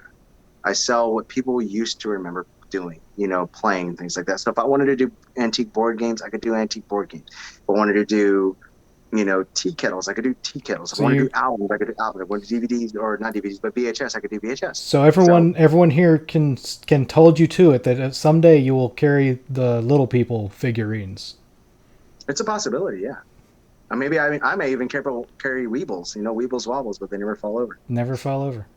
Never. Let's see. Vanta Black Streaming is asking, what is the most requested or searched for game for the store? Oh my gosh, that is a lot. And hi, Banta. Um, Most sought after games, usually it's just the common ones, really. You're looking for your people are always looking for like Mario Karts, Zeldas, Mario, anything Mario, and then of course GoldenEye, 007. Those are your normal what people come in looking for all the time. So yeah, anything those like basically the trifecta: Mario, Zelda, Donkey Kong. Those are the things. Any title under those monikers are what people search for. Your hardcore collectors obviously come in looking for other things like your Earthbound, your Chrono Triggers, your Final Fantasies, things like that. But for the most part, it's under those three monikers. We've got, let's see, Justice X Zero is asking, how does Nostalgic Nerd see the business in the next 1 to 2 years with COVID challenge, as well as the next 5 to 10 years with that shift to digital sales? I think there's always people that collect retro is always going to be fond of physical media. I'm not too concerned with digital going the way that it is until it gets to the point where, because obviously everything is going to go vintage. When somebody came and asked me, like, why would you do a retro video game store? Because, obviously retro video games, you're working with such a limited quantity of things because we're obviously not making anymore. But you also have to think that everything eventually becomes vintage, whether it be Xbox, whether it be Xbox 360, whether it be PlayStation 2, PlayStation 3. It's all going to eventually become vintage. The only thing that scares me with that is, you're right, whenever it gets to PlayStation 5 and Xbox One or S, whatever the fuck it is, the Xbox trash can, you get to the point where, when people get digital, your physical media does die off other than the console itself. So it is kind of a scary concept. Especially with Game Pass. Yeah. Microsoft wants you on. Yeah. So especially with Game Pass and things like that, that's where it starts getting, really hairy as far as, like what may happen in the future. But I think as long as consoles, like older stuff, your Game Boys, your Nintendos and things like that, as long as that stuff is still around, you will always have people that want to collect retro. And we'll still look for those vintage things, Atari, ColecoVision, Intellivision, anything older. So, it is, as far as like the newer things, I'm more concerned about that rather than the latter half.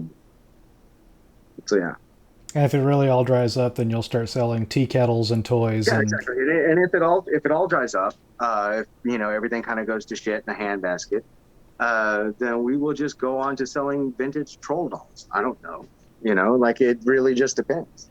The market's gonna blow up on the Skylanders figures. I'm telling you, like yeah. Amiibos aren't going to go up because everyone's kept them in their package. We're going to start selling vintage Legos. That's what we'll do. Vintage Legos, vintage. I've got a Little People's playset that's still in the that's in the box. If you're interested. If you got some Playmobil stuff, we're so in. Give me some Playmobil. The higher end kind of knockoff Lego shit. Yeah, I think that's kind of where we would go if we had to stop selling video games one day. I think we would find another way to do things. Like we have a lot of VHS that we're looking to possibly bring into the store here in the next few months. Martial arts and horror. Yeah. Or, like we have a shit ton of Disney stuff because it seems like anybody that's getting rid of VHS is always Disney shit. Yeah. Contrary to what the articles tell you, those are not worth $1,000 a piece. A lot of money. Yeah. I don't care if it is a Diamond series or not. Trust me, I have like 5 Diamond series My Little Mermaid in my box. So yeah. No, But from what I've read, there are martial arts and horror films that were released on VHS and never have been released on anything else since, and they're worth big money. I will say that. I will say the horror films, yes. Martial arts films, yes. That's where your money is going to be as far as VHS is concerned, because it is hard to find, and a lot of that stuff was never converted to DVD. Yeah. Yeah. So I agree with that 100%. There's also the comment, LPs made a comeback. Wouldn't be surprised if VHS comes back as retro. It already is. I've had people come into my store asking for VHS players, especially when they see mine working, and asking if we buy VHS in general, which we do, but we don't offer much on it because we're not going to charge much for it. So, and you don't want people's home movies. Mm-hmm. And honestly, I'm kind of scared to watch some of those. Yeah. And you never know what you're going to get. It could say Little Timmy's Christmas Play, but you never know. Nope. You get Mommy Daddy's Fun Time. That's right. Or someone's murder. Yeah, exactly. And I don't want to deal with that. I don't want to have that turn into somebody's Poughkeepsie tapes, you know? Yeah. Or on the other hand, though, you may discover the you may have the piece that cracks a 20-year-old case. No, thank you. You'll pass on that notoriety. I'll pass just a little bit. Okay. Let's especially the true crime, like Forensic Files and all that shit like that. I think I'll pass. I don't really want to be involved in any bullshit. So we got Nate Eldrick says it's been taped over with footage of a washing machine. Why? To make you ask such questions. Ka-chunk, ka-chunk, ka-chunk, ka-chunk, ka-chunk. Yes, I will ask questions too. Why am I watching 4 hours of a washing machine? Do we have any other questions in chat? Opportunity going once, going twice. Looks like there's no other questions. We've been chatting for 3 hours, so wow. I think we can wrap it up there. I'm going to let you plug the store because I don't know the address off the top of my head. So it's 121 Olive Street in Keller, Texas, 76248. We are located between Cafe Medi and it used to be Bakeology, but no longer Bakeology. It's just a white building, but we are right behind the pawn shop. Actually, oddly enough, somebody has bought this building. We are staying here, but the new company that is moving in is actually going to be selling beef jerky. So all you nerds come out that love jerky, we're going to have it. So, and it's very, very, very, very tasty. So again, 121 Olive Street in Keller, Texas, 76248. And we are the Nostalgic Nerd. All right. Well, Patrick, thanks for coming on, being my first guest for Collecting Conversations. Thank you for having me, man. I had a lot of fun. For everyone who came in late, I saw a couple mention that they came for the interview, but they're here late. You can obviously watch it on Twitch again once this is no longer live. I'll also be putting it on YouTube, so we're going to have it over there. If anyone wants to hop over there and give me a subscription on YouTube, you're welcome to do that, or follow me here. I'm going to be trying to get some more interviews lined up, and not necessarily all store owners. I'm going to be trying to talk to a lot of just actual game collectors about, why they got into collecting and why they love what they're collecting. And we may go outside of gaming. We'll be looking at some other stuff as well. So we'll see kind of where that goes. I'm actually hoping, I haven't actually talked to him yet, but I'm hoping to talk to Matt and see if he wants to come on in the next week or so. So he can give all of his opinion on everything you said. Well, I think you should do him individually and then have both of us together. Yeah, definitely. We can do that. I think that'll be fun, but I appreciate you having me on. I had a lot of fun, and I think I've drank all my beer. So we ended at the perfect time. Exactly. I need to pee. All right. Thanks a lot. Hey, man, I appreciate it. Thank you so much. See you later, everybody. Good night, and thanks, everyone.